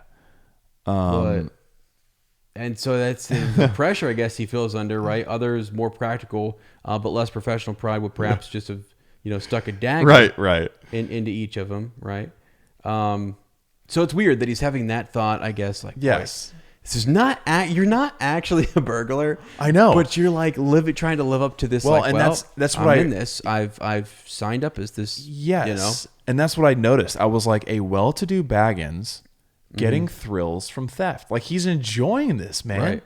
Like probably something he never would have considered or thought about or at least he wouldn't have admitted to. Finding a little bit of pleasure from this in the Shire. Here he's in the wild. It's doing something to him. He's like, okay, maybe I am a burglar. And even as we get into like him being caught, right? And the trolls asking what he is. Yes. His first instinct is to say that he's a burglar, not a hobbit.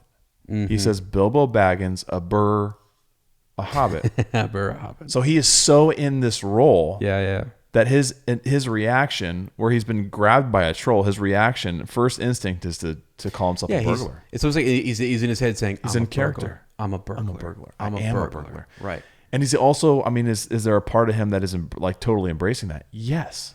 Yeah. Car.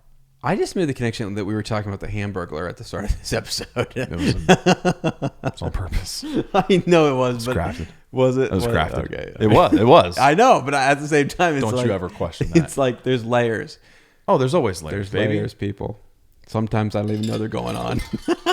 I can find meaning where there is. I think I've proven that. Jeez, cow. Absolutely. You find meaning where there is zero. I know some people like to call you Bert, Tom, and William, but I don't. You call me a burglar, Rob. What's wrong with them? No, so he's thinking it's ingrained. Boom, he's a burglar. But what do we mean by a hobbit? Like, what is a hobbit that throws them? Yeah. And that's actually the thing too. You even going into Lord of the Rings, like when we got into Fellowship and Two Towers, the hobbits are unknown. Like They're this wild card that no one knows. Remember the Ents who have all this knowledge of all the different types of peoples in Middle Earth there's no record of them. Right? And that's why it's a big deal for Treebeard to add them to their lists. Where did they come from? Right, where did they come from? It's such a mystery. It's I mean, all I know is there's fairy blood, right? Took a fairy wife. That's true. Yes. Wow, go back to that. Wow. Is that the old Took? Took a fairy wife? Or was that previous? Doesn't matter. Yeah. Don't know. There's fairy blood. Poor Blighter. Wow. Poor Blighter. They almost let him go. They almost let Bilbo go. It's William who feels bad for him, right? Yeah. And because he's the one who catches him, right? It's blimey, Bert, look what I've copped, right? And he feels, he has pity for the Burrow Hobbit, and he wants to kind of let him go. Right. They are slow in the uptake, though, and very suspicious of anything new, right? So but where do we get into? Yeah, talking about him resembling a rabbit because of his big furry feet. Yes. Right, yes, and then you start thinking about rabbit, hobbit. They sound very similar. Yes. Big, hairy feet, and it makes you think, okay, are modern day hobbits rabbits? Also, they live in holes under the ground. Oh. We don't notice them. Take me down this rabbit hole. Let's go. They're silent. They're quick. They can pass unseen.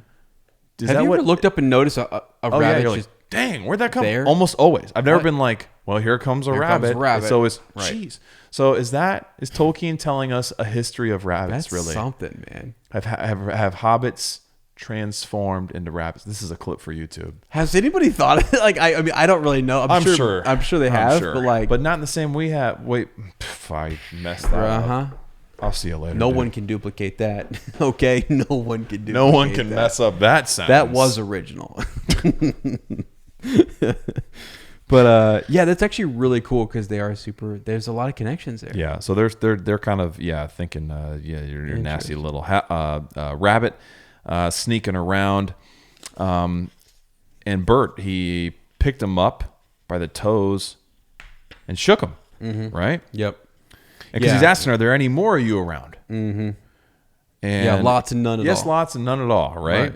Mm-hmm. And when does he? It's still William saying, poor little blighter, poor little blighter. Bert's calling him an old fat fool, right? To have to suggest that they should just let him go. Yeah, and so this is ridiculous, right? That actually Bilbo finds a way to kind of like almost like scramble away. Yeah, and he tries talking him into. He tries saying, "I'm a better cook than I cook." Yes, right. Yeah. So like even the cleverness with wordplay, like this legend, right, of Bilbo being a wordsmith. There he is, right there. I'm a better cook than I cook. Yeah, you know, it's like don't eat me. Right. It's just a funny way to say that. I don't know. It's cool. It's catchy. Yeah, and he's like it's because of their arguing. It's because of their fighting. Yeah. And Bilbo's quick. Just like you're saying, he's realizing, all right, I got a he's quick, he's quiet, and also quick-witted. He's got to keep these guys, at each other's throats, or second-guessing each other or whatever. Now, what I thought was really interesting is, so this goes on for a bit, right? Yeah. And the dwarves are worried. They didn't hear the screech owl. They didn't hear the barn owl. The hoots. So, but they're concerned. Yeah, because they're hearing this. Yeah, and so they want to go check out. It's not what they wanted to. I mean, like, right. It's not, but we should go check it out, fellas. And so they do, but it's like one by one. Like, yeah. What? and it's Balin who comes first, Balin's right? first, and he walks right up into the middle of this fight. Mm-hmm. And like you said, they heard noises from a distance, but they were waiting for Bilbo to come back or to hoot. And they started to creep one by one, and here we learned that trolls hate dwarves. And then I was starting to think, dude, I was looking at some of those images of like traditional trolls. Thinking about when they are hit with sunlight, they turn back to the stuff from whence they came, not once. I'm not misusing a phrase. They turn into stone. Well, weren't dwarves also taken from the stone and crafted? Yeah. So maybe follow me on this. Why, the reason trolls maybe detest the sight of dwarves is they were like favorite children. They were taken and refined even more. They were given more specific. I don't know because I haven't read the Silmarillion yet. So please don't. You know, you can scream all you want, just not to me. Into your headphones. Like they were taken and gifted with all these abilities. Yeah. And maybe it's, in the same way that like some people look at like monkeys, right? And it's like, well, they're almost humans. Like they have a lot of, they're entering the Stone Age, people think, but then there's people who are human beings who are like more refined and more whatever. I'm doing air quotes as well, right? That we are more specialized, that we have a higher level of cognitive abilities and all this stuff. So is that kind of the relationship between dwarves and trolls maybe? And that maybe those trolls are sort of jealous that they are the ones that get to be right. And mining all this stuff and making all these cool things and building these great places, and they're kind of more clumsy and crude. And see, and I don't know much about the history of trolls, or if there is one really. I'm sure there's something, but like the idea that they can't be out in the sunlight and that they would turn to stone. There's definitely a connection. And maybe they're jealous even that dwarves can. Yeah, and that's why they hate these. Like, but just it thought just that the very not that kind of response to a hobbit. I don't even know what a hobbit is. Right. But specifically to dwarves, they can't stand the sun. Yeah, why dwarves? Yeah, why not? Is it that why they're the favorite child? Would it be the same thing with men or elves or whatever? Probably not. Exactly. So, but dwarves really set them off. Triggered. Big time. That's interesting. Triggered. Yeah. So, they detest him. Uncooked. Uncooked dwarves. Right. Let's make it clear. If you can eat them, that's fine. Right. So they get a sack. They need a sack real quick. Tom, grab a sack. Yep. Boom. And before Balin was wondering where he was, boom, he's in the sack. Yep. This kept happening. Not in a good way. Yeah. Not in a good way. Not getting that rest.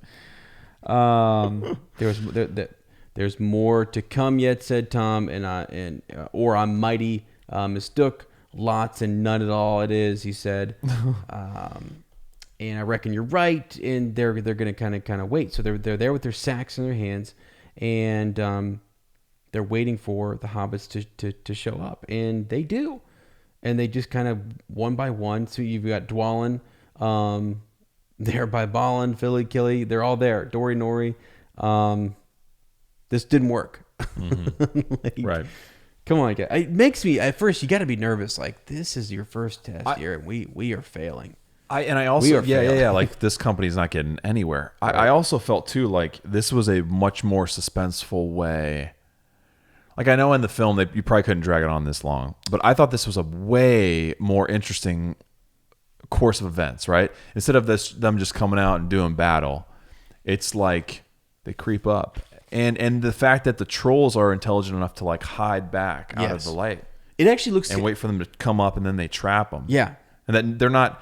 I'm also wondering, like, can they not see very well? Like, can they not look into the firelight and see that they're disappearing from sacks? Mm-hmm. Are the trolls that good at doing it? They're that quick. They're just like scooping them out, and they're thinking, Balin's gone. What happened to him? Where'd Dwalin go? They're gone. They're disappearing. I got to go up and see. And why didn't they go? Well, maybe this time we can go in pairs.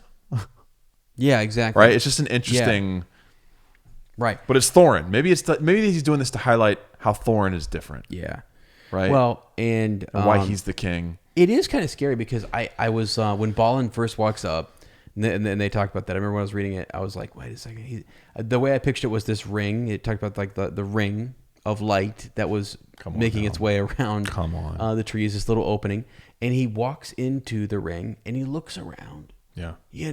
What's going on in here, fellas? It's like the light would almost kind of blind you for a second. His eyes are adjusting maybe a little bit, and then boom, sack. Sack. And you're like, what? And then it happens again.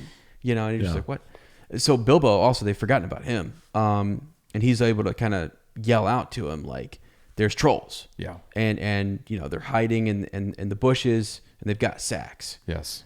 Right. Thorin jumped forward to the fire. Before they could leap on him, he cut up a big branch all on fire at one end, and Bert got that into the eye. In the eye. Yeah, he's doing damage. He's trying to lay him low here. Bilbo did his best. He's jumping out there. He caught hold of Tom's leg as well as he could. It was thick. But yeah, I mean, Tom ends up kicking kicking sparks into Thorin's face. Tom got the branch in the teeth again. I also kind of like that it's just Thorin versus the three of them. Yeah. Like that's pretty awesome, man. Yeah, and he's older. Thorin is not young. But he's kicking butt. He's doing good. Yeah, he's doing good. Yeah. So anyways, this just, doesn't go so it's not according to plan. Doesn't go to plan, and so the fight ended. Thorin's picked up by his toes, and they're in a pickle. They're in a real pickle here.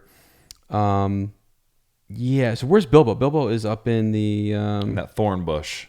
Okay. He's kind of stuck hiding, and he's afraid to. At this point, he's afraid to move for fear that his sound's going to give him away, and they're going to find where he is. Right, and this is when, thankfully, it was just then that Gandalf came back. Let's go, baby. I do love how we get this line that we hear Bilbo in Lord of the Rings say, they were all arguing amongst themselves about whether they should roast them slowly or mince them fine and boil them, or just sit on them one by one and squash them into jelly. Yeah. And it's that arguing that we're gonna buy time, right? This is essentially, you guys know. I mean, this is. And dude, how cool is it that Gandalf pulls off these impersonations and uses awesome. Yes, uses his tact and his he uses clever. I mean, I can't find the word. You know what I mean? Sounds it's maybe because it's 1 a.m, but his his creativity to confuse them. It's a low level of magic, I would say. Yeah, it is low level of magic, and I that's exactly what I was thinking, is because we just finished the end of the series, Lord of the Rings, and I thought of another wizard who has low level magic, who uses his voice, and I thought in the creation of all of this, did he later on, some of the powers or the thoughts that he had behind Gandalf, pull that out and say Saruman is that's maybe a great question. I don't know, you're developing wizards and stuff, and you might think, or can they both just do that?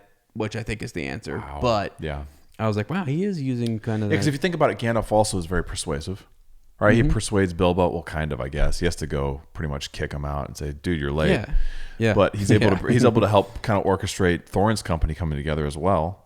Yes. Interesting. Yeah. I'm looking up on the mythology of trolls. Sorry, just to get back to that. Good. They have two major types of trolls. It's a Norwegian origin, trolls are. But I'm the general consensus what I'm getting. I thought this was the gist of it is that they come from rocks, that they're made from the stones. Mm-hmm. Gotcha. But, but still, there's something there in that, And so are dwarves, right? Weren't they pulled from the stone? Yeah, and they're also that's what they're in stone, right? They work it. I mean, there's some type of connection. I think that detestment is some jealousy. Yeah, they're mining a higher through stone. They're a higher being. That too, yeah. Yep. And they're cutting through stone. Yeah. Yeah, maybe. Okay, all right. Yeah. That's a great idea. I don't know the argument, this is just great. It's pretty hilarious. I mean, it's just just back and forth that, should we boil them, right? We ain't got no water. It's a long way to the well. They're worried about time here. No good roasting them now to take all night, said a voice. Bert thought it was Williams. Yeah, thought it was. Yeah. Yes. Yeah. It's just back and forth. Who's arguing but you? I'd like to know. Yeah. Does that say you're a booby? Is that what that says? I think it does. What does that mean? Hold on a minute. Yeah, you're a booby. You're a booby, bro. You're a booby yourself. You're a blue-footed booby. Okay. I do want to point out that it's an insult, right? What'd you say? It's a bad word. Insult. I think we just said a bad word on the podcast. Don't say that. Remember we used to break rubber bands when we would swear? Yes, I do. That was such a dumb idea. That was my idea, just for the record. I do want to point out that I did count the number of arguments, and there are 3. Let's go. They argue about how to cook them, and then they argue after William calls Bert a liar. That's the second one. And then they argue again after booby yourself, said Tom. Right. Which is a stupid or childish person. Just so you know, idiot, fool. Well, yeah, that makes sense. Childish, babies, boobies. Yes. That's what I figured it. Nursing. Yeah. That makes sense. Sure. You're still on the booby. Okay. Cut that out. No, Leave it in. it's in. It's I'll in. take it. I'll follow my sword for that one. That's the second time, and it's definitely staying in. I'm just going on record right now. That's a clip for YouTube. Oh, there we go. Clip it up. You guys can thank us later. Oh my gosh, I just got a massive cramp. Have you ever gotten like just big old Charlie horse? Wow. Oh yeah, I'm definitely. hanging in there. It's because you're dehydrated and you should be asleep. And I shouldn't have been drinking all that coffee and Coke Zero. Get some water. Dude, double chill I just got. Ooh. What's going on? Yeah, Okay. so they're 3 arguments. Yep. And then they figure out that they're going to boil them and eat them later or something like that. Yeah, they're starting to come to an agreement. Yeah. And then, sure enough, as soon as they do, it's starting all back over again. Now, stop it, said Tom and Bert together. The night's getting on and dawn comes early. Let's get on with it. Yeah, here you go. Dawn take you all and be stoned to you. Boom. Right. Man. Here we go. Said a voice that sounded like Williams. So I love that because in the movie, it's clearly Gandalf's. And they go, who is that? Oh, I have no idea. Right. But here it's like he was using their voices till the very end. I just did because I'm thinking, yeah. Like, that's cool that he did do that. So here's my question. Do you think... I like it better if it's just Gandalf, like, see ya. It is kind of cool. Yeah, it is kind of cool. Do you think that he was imitating their voices? Or do you think he was controlling them to talk? Whoa. Probably imitating their voices, right? I mean, that's voices. But wouldn't it be kind of cool a little if he darker, was actually, if he was... magic? That would be a higher level of magic. That would be possession, correct? Or manipulation, or... Could you imagine that? I don't know. I've never read Harry Potter. I don't know the levels of magic. Oh, that's not even magic. Don't even get me started. Yeah, I'm boy. sorry. I just lost. No, friends. I love all wizards. The sword of Gryffindor has been thrown down. Oh, no. You know how many Swish and Flick listeners we have? I know, but I'm just joking. I mean, Sarah is upset. She loves Harry Potter. What if I think I wasn't joking? But I do want to point. Okay, someone brought up. This is a sidebar on Hyperspace Hangout, and I wanted to comment on this on the waves.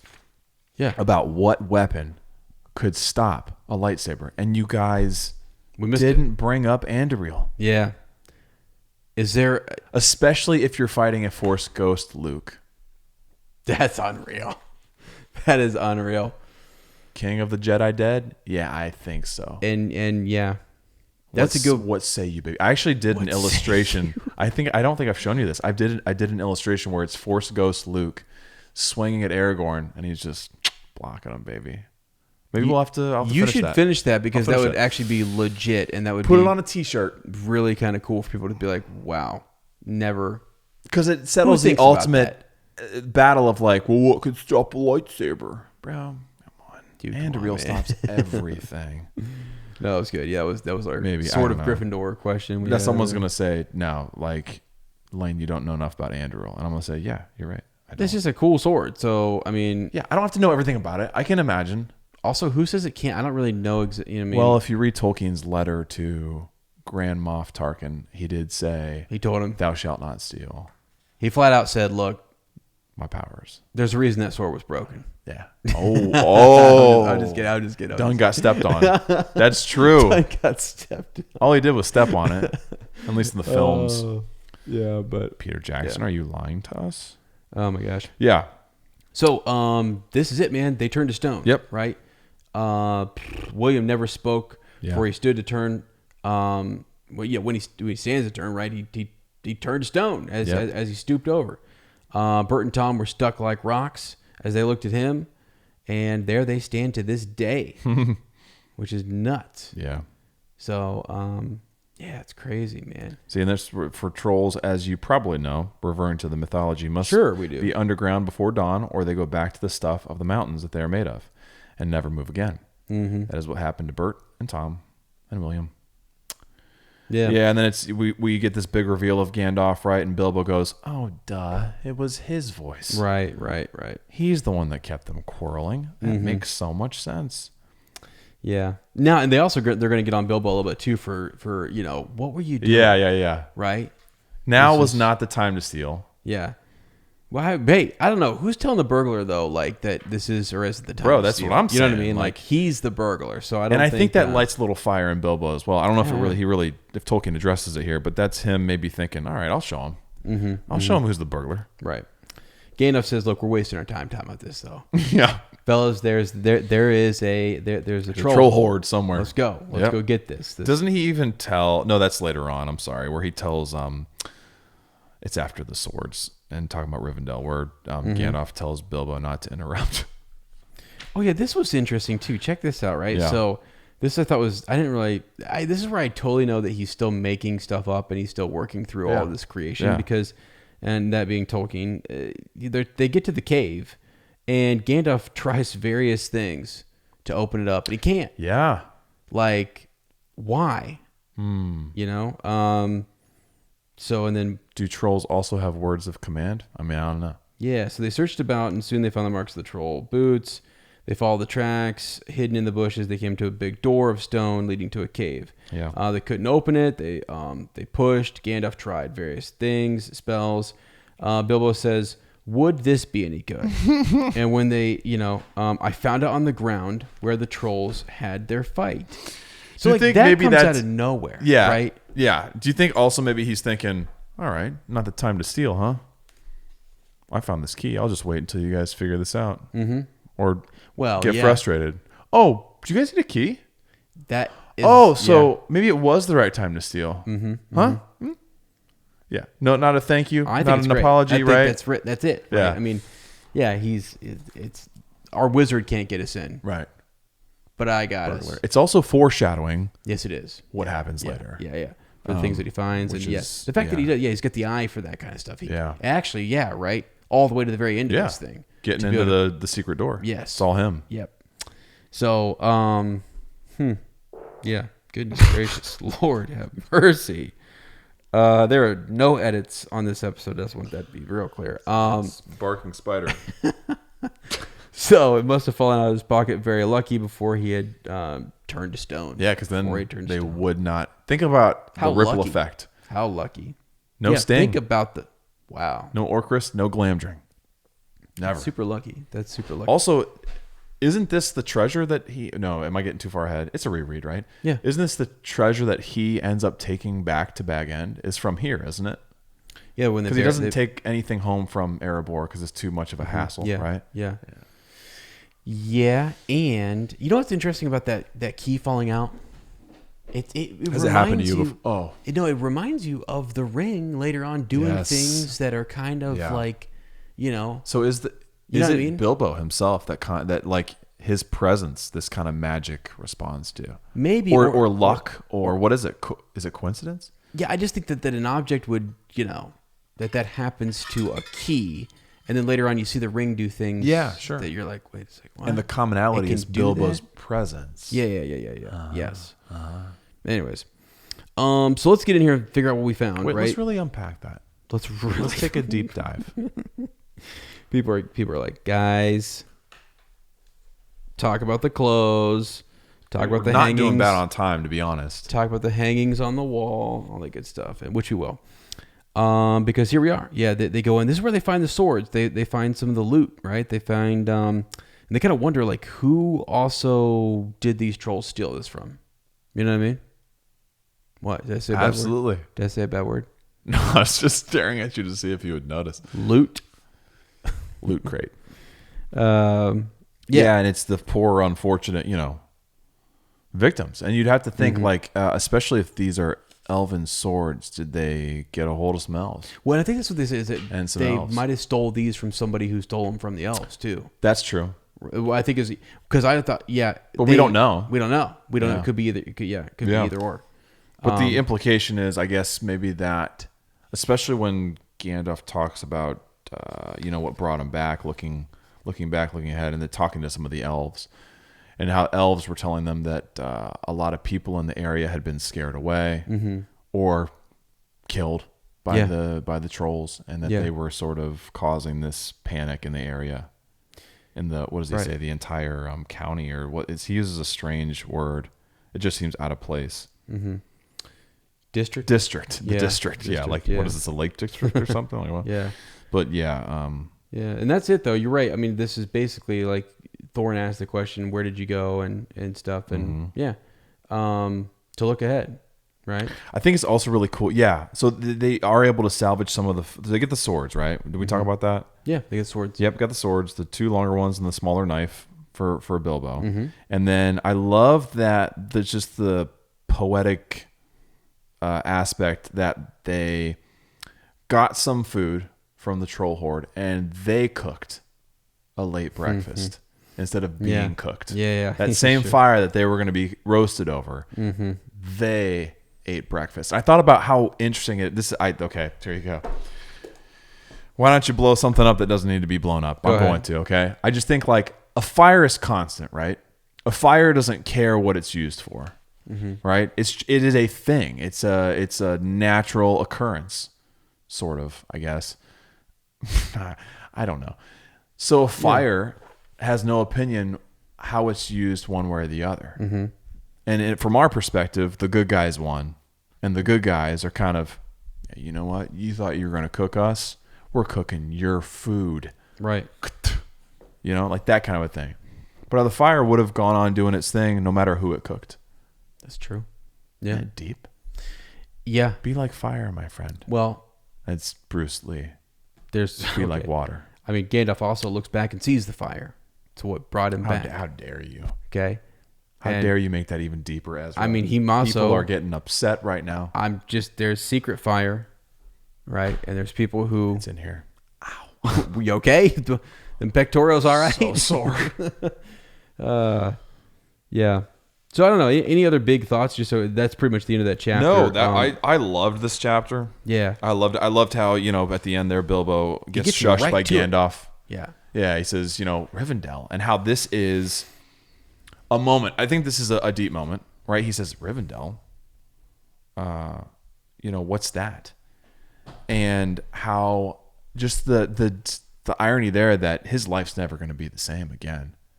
Right. Like at this point, he doesn't even know what Rivendell is, Ezra. Yeah. Someday he won't even leave Rivendell except to go one place. Yes. Like he leaves the Shire to go stay in Rivendell. Yeah. And right now it's a place he doesn't even know about, hadn't even heard of before. That's pretty cool. That can be life for some of us, right? You grow up in one place. What's Amanda? Yeah. What's Amanda? What's Amanda to you? Stolen my heart. All right. Well, Good that stuff. was awesome, dude. Yeah, it was good. That was solid. That was awesome. Great chapter. I'm sure this is some of your uppers' favorite chapters. It's iconic. There's a lot of stuff that happens in it. Great visuals, a lot of humor, and a lot of honestly tense and scary moments as well. Yeah. All right, we've got the Bywater Post. Here it is. Here we go. And we got two today. We got two. One for you, Ray. One for me. We got two. All right. That's a pretty good troll. First up, Matthew Johnson sends us in. Matty J. Yep.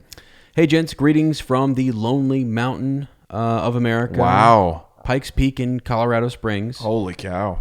Pikes Peak. Yeah, okay. Awesome. I actually, little side. You know about it? Eric Meeks raves about Pikes Peak. Really? Yeah. Huh. I'm going to pull up a picture because I don't. I've never really been. We have a lot of people who are from Colorado, or does it really look like it? Yeah, look at this. Wow, 100%, dude. Must be nice. Wow, that's amazing. That's awesome. Well, I'm jelly. Beautiful. Yeah. I'm jelly, Matthew. I started listening to your podcast in late fall of 2018. I have been an inconsistent listener since then. That's fine. But you two have been a present voice in my life for almost 2 years now. It's only fitting that I finally send you a note. Yes. Finally, being current with the podcast for the first time ever. Wow. Before I get into my Tolkien story, I want to sincerely thank you both for being voices of enthusiasm and positivity. Wow, beamed into my ear. All right. Which episode are you talking about? Because I was going to say he said he's been an inconsistent listener. I've been an inconsistent speaker this whole time. Sometimes I'm on, sometimes I'm off, bro. You skipped right over those episodes where Lane was, where Negative City was, raining down. Sound like you're going to say naked there for a second. All right, much has happened in my life over the 2 years I've been listening, and I've always found the podcast to be a safe and happy place that helps fill my cup. Wow. Awesome. Wow. It's been pretty entertaining to hear all the side banter between you two. I grew up in Minnesota and attended a Christian high school, and I believe I'm roughly the same age as you both. as both of you as well. Now, I'm ancient. I just want everyone. People think that I'm. Yeah, we're not close in age. Some youngster, some whippersnapper. I have your 60s. Like, I age upon age. This is my third age. You age in like dog years, don't you? Yeah. So Yeah, I don't know if people. I have never known how to count in dog years. By the way. 1 year for Ez is like 7 for everybody else. Ez years. Oh, seriously. We'll start calling them that. Yeah. All right. All of your comments about Mount Vernon reminded me of friends I once had and the hilarious side culture that develops within a small college or high school. Yeah. Yeah. It's been really fun to kind of relate to. That's cool, man. I first was introduced to Tolkien in 5th grade when my uncle gave me The Hobbit after I had torn through every other book in the school library. Wow. I quickly finished The Hobbit and became utterly transfixed by the world of Middle-earth. Yeah. I soon moved to The Lord of the Rings, and my love stayed true. I reread the 4 books the following year and the year after that. I still remember being completely blown away when I heard that a film was coming out. I was so excited. I saw The Fellowship of the Ring for my birthday in 7th grade, which was the spring of 2002. He is about our age. Yeah, yeah. My parents must have held it back from me until it could get to the cheap theater. realizing now, I don't think I can ever forgive them. I always recall standing in my driveway and pretending to be one of the statues of Argonath. How do you say it? Argonath. Argonath? Yep. Yeah. The big old with their arms outstretched and palms outward. Yes. I love that he used the British spelling of theater. That's cool. I do that too. Yeah, who are we talking to here? Just kidding. Like you, I wore out my extended edition. The only recognized way to watch them. Look, I've seen the extended edition. I'd be very clear about that. I've watched them numerous times as well. I'm getting hounded ever since Lane has said. Anytime someone says that, Ez is going to be like, is that personal? It's like, are you directing that at at get me? defensive. Like, man, you guys wouldn't believe it. My inbox was full after Lane said, hate mail. Extended? Just hate What? mail. No, I have seen it, guys. You've never seen the films, though, have you? Yeah. Now, the appendices is something he mentions he sees as well.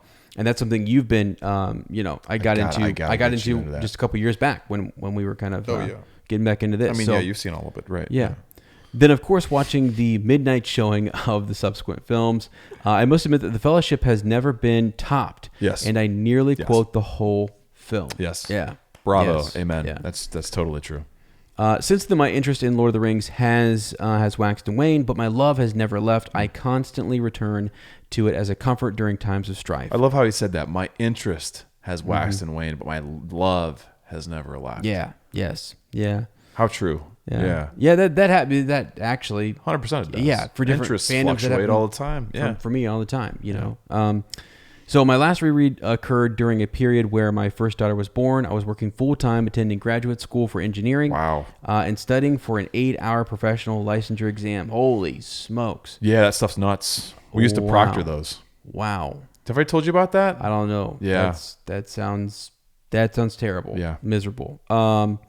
Congrats. So it was during the 100-plus hour week that it brought me hope and light. And for sure. Like, when you have so much going on, we've talked about that. Like, nice to kind of escape, get away. Yep, when you're super swamped. So again, it was during Strife that I found the podcast, and again, that Lord of the Rings, and specifically the two of you, brought me hope and light. So thank you for everything you do. I greatly appreciate it. I will always remember and cherish the spirit of the Fellowship. Reread the best. Sweet. Who can forget the Black Riders attacking? Wow, and the infamous bat. Holy smokes. You remember when that thing just flew around? Fell beast. Dude, I do. Oh, my gosh. Do. And that's those. Hopefully they will be vanquished very soon and never return. There was Matthew, something. That's awesome, dude. Okay, I have a question for him. Yeah. Who is hope and who is light? Holy smokes. Hope and light, right? Hope what and if light. What if we changed our names after this? And I'm we Hope said, Kirk. Hi, I'm Lightsmith. Wow. We started the. You know what? Don't forget that because we'll do it. Hope and Light podcast. We'll do it at the beginning of the. Oh, hello next, and welcome to an unexpected podcast. Hi, I'm Hope and I'm Light. I want to be Hope. That was first. Okay, cool. There's always hope. It's right. an Aragorn line. All right, fine. And Gandalf the White is light, bro. Matthew, Fine. that's amazing, man. It's so cool to hear. Wow, just to hear your story, and I can definitely relate to that line, man. That's gonna stick with me for a while. My interest in Lord of the Rings has waxed and waned, but my love has never left. I've definitely felt like that at times. I honestly feel like if it wasn't for the podcast, it would have waxed and waned several times. I feel like doing this has kept me kind of not always in the mind of it, but definitely on a weekly basis. Even when we take breaks and we're not recording for a while, I think, okay. And I'm always thinking about, what would Aragorn do? Not always, but frequently. So. All right, we got Evan next. Is that right? Yeah. Evan King. Evan King. Wow, return of the Evan King. Many greetings, Ezra and Lane. Many greetings to you, Evan. My name is Evan, and I absolutely love your podcast. Tolkien and the world that he built have been a part of my life since I was 7. My first time visiting the world of Middle-earth was in 2001 when my parents and I went to see Fodor, or Fellowship of the Ring. You like what I did there? I do. In theaters. That's for you, Kurt. It's for you. The man who taught me that L-O-T-R is pronounced Loader. Yeah. After, 20 years. I quickly fell in love with Gandalf and Sam especially. That's a good pairing. That's a great couple of favorite characters. To my dismay, the movie ended as Frodo and Sam left the Fellowship. And I was left saying to my parents, that's it. I love that I'm not the only one, man. Oh, yeah. Like, this is like the third or fourth Tolkien story we've gotten where they're like, "What? This is the end." Like, and honestly, for me, I lost track of time. Yeah. As a kid, I was transported, and I was like, "Wait, this has only been like 10 minutes, right?" Right. Yeah. My mother quickly told me that it was a trilogy. Yes, that sounds familiar. And the next one would be out the following year. I couldn't wait.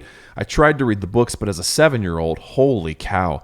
Couldn't get into them as much as the movies. I have a special memory 2 years later when my whole family went to see Return of the King, or Rotki, and the story concluded. And as a result, I watched the movies, extended of course, every 6 months. It would not be till 8th grade that I would read the books, but I loved traveling back to that world. As I grew, I continued to watch the movies often, but never picked up the book again. The Lord of the Rings had been my favorite movie. Yes, I count them as one. Yeah, as you should. Yeah. Since I saw them all those years ago. But something was missing. I was missing the other half of this masterpiece. I hadn't read the books since middle school. That is until about 4 years ago. In 2016, I read through the books. However, this time I was able to pick up on all of the subtle changes from the film. I read through the entire trilogy in record time. 4 days. What? That's probably a record. Yep. Hold on, I'm processing this. That's like, I went to look for the book. Your big giant book you have. Yeah. 4. Thank you. Yeah. Evan, did you eat or sleep? You are the king, my Just friend. literally would be constant. It would. Good Lord. Sorry, I'm recovering from reading that. However, my thirst for Tolkien had not been quenched. So what was I to do? I turned to Tolkien's other works and read all I could find. The Hobbit, Silmarillion, Children of Húrin, Unfinished Tales, Letters, and more. Since then, I've made it my goal to read through Loader every year, just as, the infamous Christopher Lee did. Christopher Lee infamously did. I have done so 3 consecutive years, and I'm planning to do this year's read through soon. Many of my friends, my wife included, say that I have an addiction. They're probably right.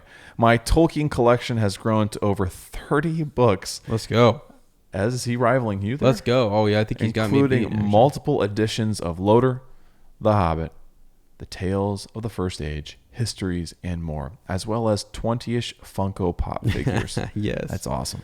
My obsession would eventually lead to my favorite tattoo, Gandalf's quote from Fellowship. All we have to decide is what to do with the time that is given to us in Sindarin Elvish of my left forearm. Wow. I think it's actually pronounced Sindarin. I always mess that up.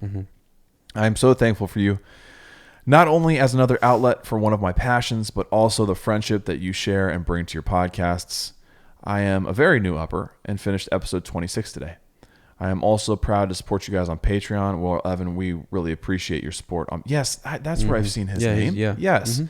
and hope that it will help you continue to make great content. It does. We cannot thank you enough, Evan. Seriously. Thank you, and I look forward to many adventures with you in the future. Sincerely, Evan King. He's got a quote down here. All right, this is actually a Bible verse. But he said to me, "My grace is sufficient for you, for my power is made perfect in weakness. Therefore, I will." Cheesy criminy. That's good. This is a good one. Been a minute since I've been in church. Let's go, man. Therefore, I will boast all the more gladly of my. Fudge, dude. Preach, son. Preach.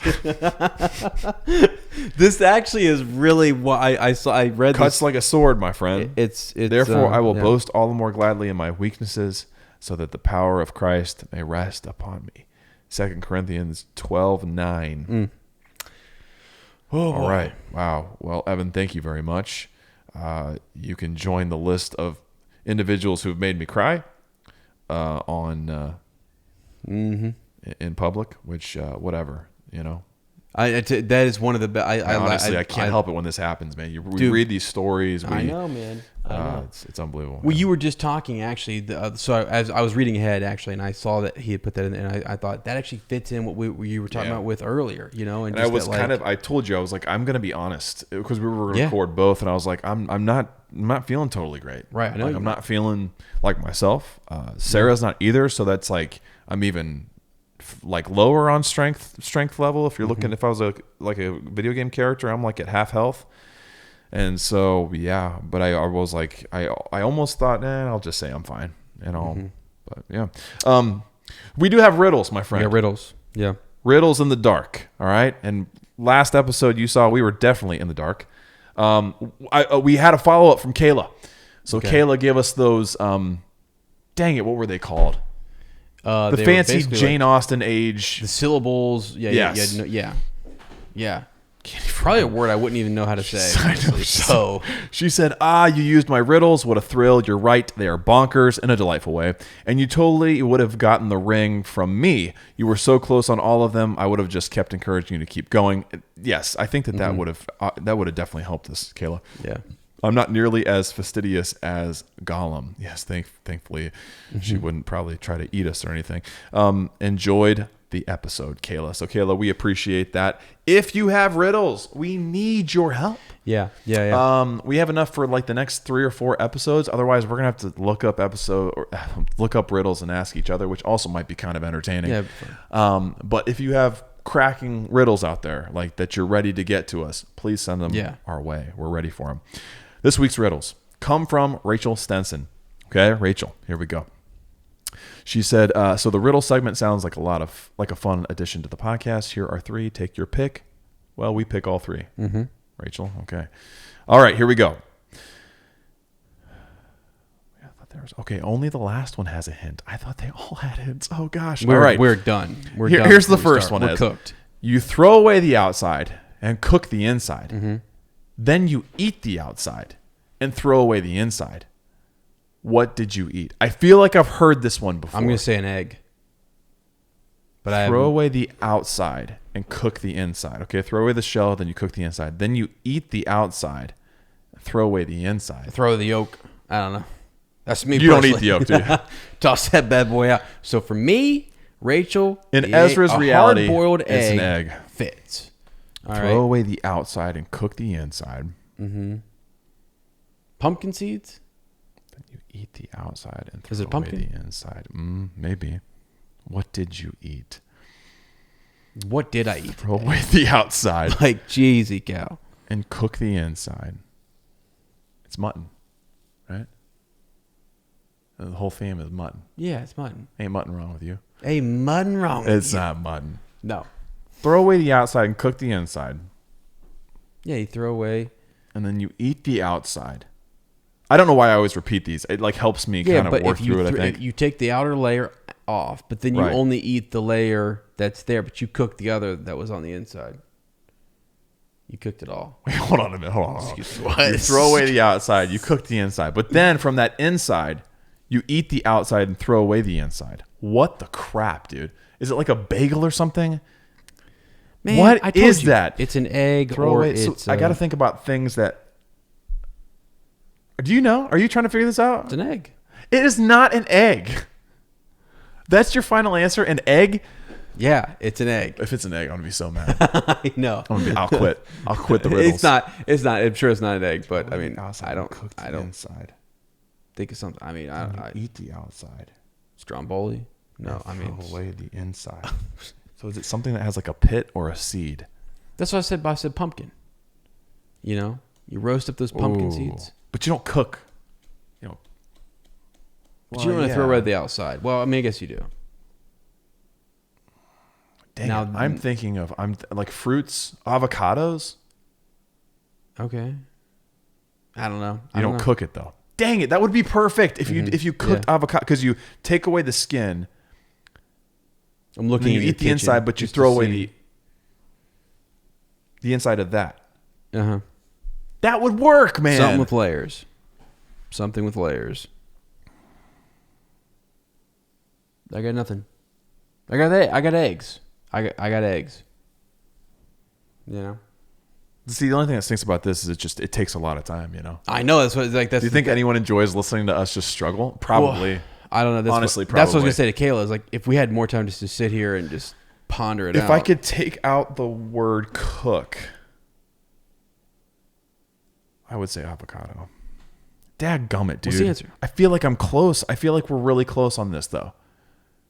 Are you really? I don't. I'm torn about. I want to figure. I feel like I've heard this one before. Throw away the outside, cook the inside. Then you eat the outside and throw away the inside. What in the fudge is that? It's gonna be so frustrating when we see it. Yeah, it's gonna be. So I get simple. torn up over these. I'm sorry. It's gonna be so simple. Gosh dang it! What is it? Just wait for it. An ear of corn. You see that? Yeah. An ear of corn. An ear of corn. I was close. Outside, cook it. I was close. Yes. An egg? Close. No, you were not. Yes, I was. No, you were not. You crack the shell. Bull. Throw away the outside. Bull roar. You cook what's inside that egg. Bull roar, dude. 2 for 2 right there. Everyone then you eats eat the yolk. outside, which is the whites. That's ridiculous. And you throw away see a the boat inside. filled with people. Okay. You look again, but this time you don't see a single person on the boat. Why? The boat has not sunk. So you see a boat. It's filled with They people. go behind an island. You look again, but this time you don't see a single person on the boat. They got off. They got off. Right? I mean, I'm sorry. You see a boat. It is. Hold on. Hear me out. I'll think you through this one. All right? I'll think you through it. I have an answer. You see a boat that is filled with people. You look again, but this time you don't see a single person on the boat. Why? You either weren't looking through binoculars They're cannibals. They ate each other. They're cannibals. they all abandoned ship. I mean, They put the sail up. They jumped They're off. behind the sail. No, I got one, dude. What? I got one. Tell it to me. It's a play on words, okay? I don't know if you know this about riddles, Ez, but they often play on words. Yeah, bunny. They're ducks. They're ducks? They duck under the rim ledge of the boat. They're there. They're just hiding. What's the answer? They're playing hide and seek. What is it? The people on the boat are... Here, let me change the color for us. All the people on the boat are married. A single person. A single person. Dang it, that's really good. Wait a second. I never would have gotten that one. Yeah, they're not single. They're married. Wow, that's genius. Okay, I feel I also really silly. think they also could have... This one has multiple answers. Well, you can get married on a boat, too. But then you need a single person, a priest. Or a pastor or spirit or something. Okay. That was good, dude. That was good. I'm glad this one has a hint. Man, Rachel, kicking our butts. This is just... I love this, though, because this really is a good workout for the brain, even at 1:21 a.m. I am the only one, yet there are thousands. I am a better version, yet not as advanced. brothers I have by the thousands, I am an only child.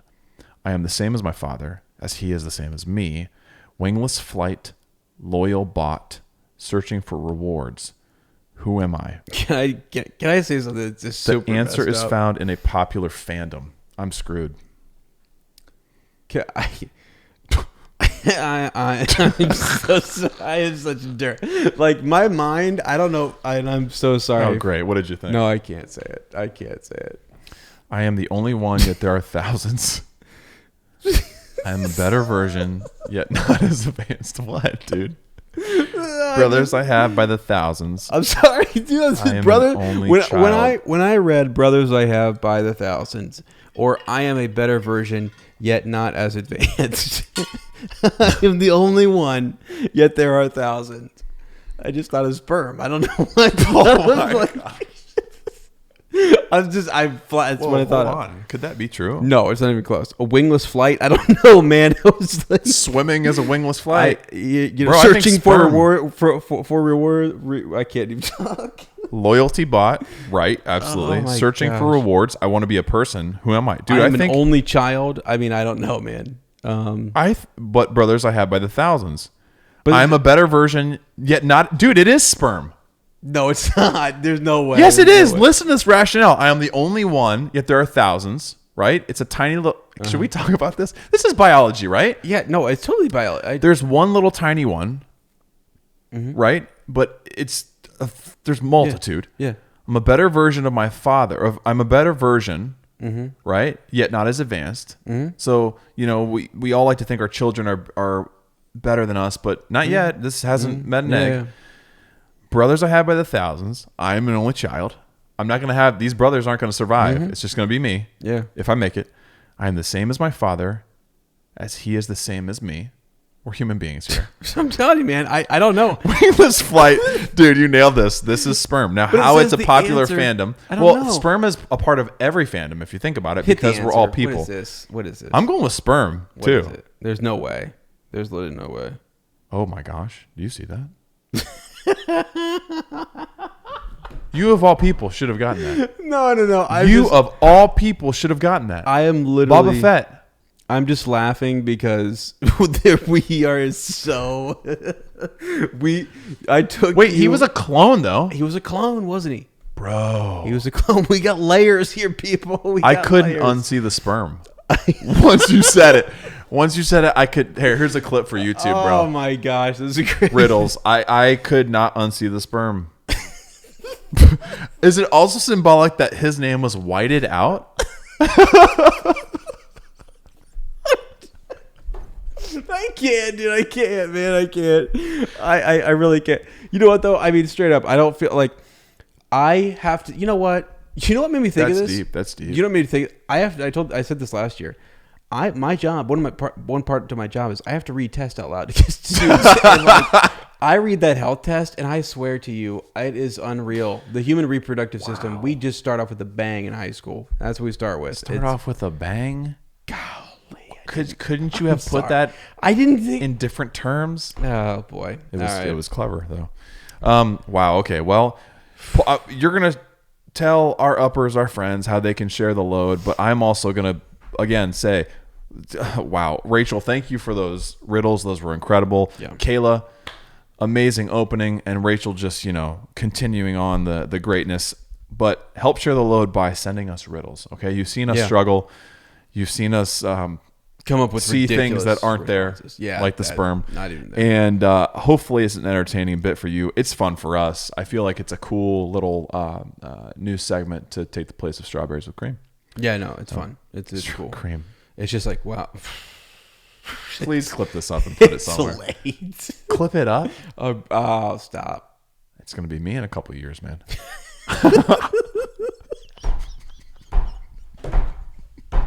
Please, this is gold, Ezra. Please put this on YouTube. I want to watch it. I want to relive this moment. Oh, You put that sperm in front of us, and now that's all I can see. You know, I sat there and I had a great debate with myself. I said, Debate. in this moment, can choose to answer this question and go You're with a my master debater. go with my gut. and or tell you're Lane- nuts. and that's what my gut was feeling, and I was like, but it's so. Anyways. You had the balls to speak your mind, if you will. Thank you so much. All right. All right. How can our friends share the love? Thank you for putting up with our infantility there as well. Yes. Thank you for putting up with us. Really sincerely appreciate it. It is 1:30 in the morning, and we did start a little bit later. So it is what it is. But we're having a great time. It's fantastic. My eyes are bloodshot. Yours are bloodshot. This is insane. I don't feel as tired as I normally do, though. That was weird. The perfect mixture of episode. Yeah, I feel like we haven't had that kind of balance in a long time. Yeah, it was good. It was really good. I still feel really good. Yeah, I get you. Oh, way to walk it I'm back. copying you. All right. Share the load, friends. So again, thanks to all the members of the fellowship right now, it's completely full, and it's super awesome. We definitely though have some awesome stuff in the company, and there's even some room in between there to do some other stuff. There's some cool stuff at the $5-10 tier. All this stuff on Patreon is great. We just posted a Melkor's Discord. We will do that again. We have a Zoom chat coming up here in October, which is gonna be a lot of fun. We're going to have some guest spots for our fellowship coming on here soon. We've got guest readers. We're going to be at Paragraphs. It's all amazing. It's all coming together here. It's going to be amazing. A lot of fun. So, yeah. And then don't forget to send in your Tolkien story. You can do that. Follow us on social media, Instagram, Twitter. The more we get there. The other thing, too, I don't mention it a whole lot, but really the more we, if you're a listener, and we actually, by the way, we have quite a few more than I thought we did, which is amazing to me that we have that many people listening. But if you follow us on social media, it does help. I mean, when we hit up Payne and McKay and we say, hey guys, look, we want to hear your Tolkien stories. We've almost got an interview, I think. We almost have. And so I think we're going to be the only ones who say, guys, we don't want to talk about the show at all. Yeah. We won't even bring it up. We'll sign a contract that says if we bring it up, you can get off the phone. Yeah, exactly. We just want to hear how you got into Tolkien. Absolutely. They're fascinating guys. I want to know more about them. Yeah. Everyone else will tackle that other stuff. It would be just great to kind of get to know them. It would be awesome. So we're just different that way. We're just different. It does help. So if you get a chance to go follow us there, check out we post updates on the story on Twitter, just when we're doing Discord, when we're going live, the main Facebook page. There's Instagram, an awesome group. We're always adding to stories and we're posting videos and you can see Lane riding freaking Bill the Pony tonight if you want. I mean, that was all of the tomfoolery that goes on is up there, and you can just kind of it's a fun little. It's almost like our BTS. I'd say Instagram is our BTS. Yeah, behind the scenes kind of deal, along with other stuff on Patreon. But IG is totally free.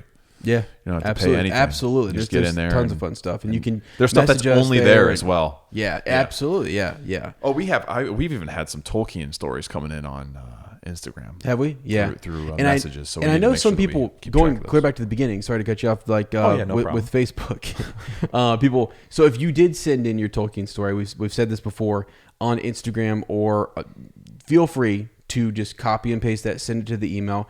I am still taking some of the Facebook ones, and I have worked those over to a doc, trying to keep it all organized. But yeah, we made the mistake early on in the podcast to say, send it anywhere. Yeah. We're so accommodating. Everywhere. Instead of saying, sorry I cut you off, you could have said, sorry I castrated you, man. Could have kept going with the theme. And with that, friends, but lots of good ways. Of course, we are also taking good old fashioned mail. If you want to send us anything, even if it's your Tolkien letter, physical letter, we've gotten a lot of those, and that's actually really fun to hold a piece of paper in our hands and read your Tolkien story. Send it to the Shire, P.O. Box 96, Amanda, Ohio 43102. It's time for Fortnite farewells. Can't believe it. Feels like we just started this episode, sort of. We want to thank you for, hanging out, doing a whole lot of mutton with us. Next time, we're going to be digging into Chapter 3. Which is a whole lot of... I failed to write this part of the script for once, the outline. We're going to be getting into a short rest, which, my gosh, that sounds so good. It really A short rest sounds fantastic. A long rest sounds even better. But Chapter 3, a short rest. Yeah. If you like our podcast, don't forget to like, subscribe, write a review, leave a comment, or send us a Shadowfax. We'll see you in a fortnight. And remember, Bilbo knows. Bilbo knew. Bilbo knows. Frodo lives.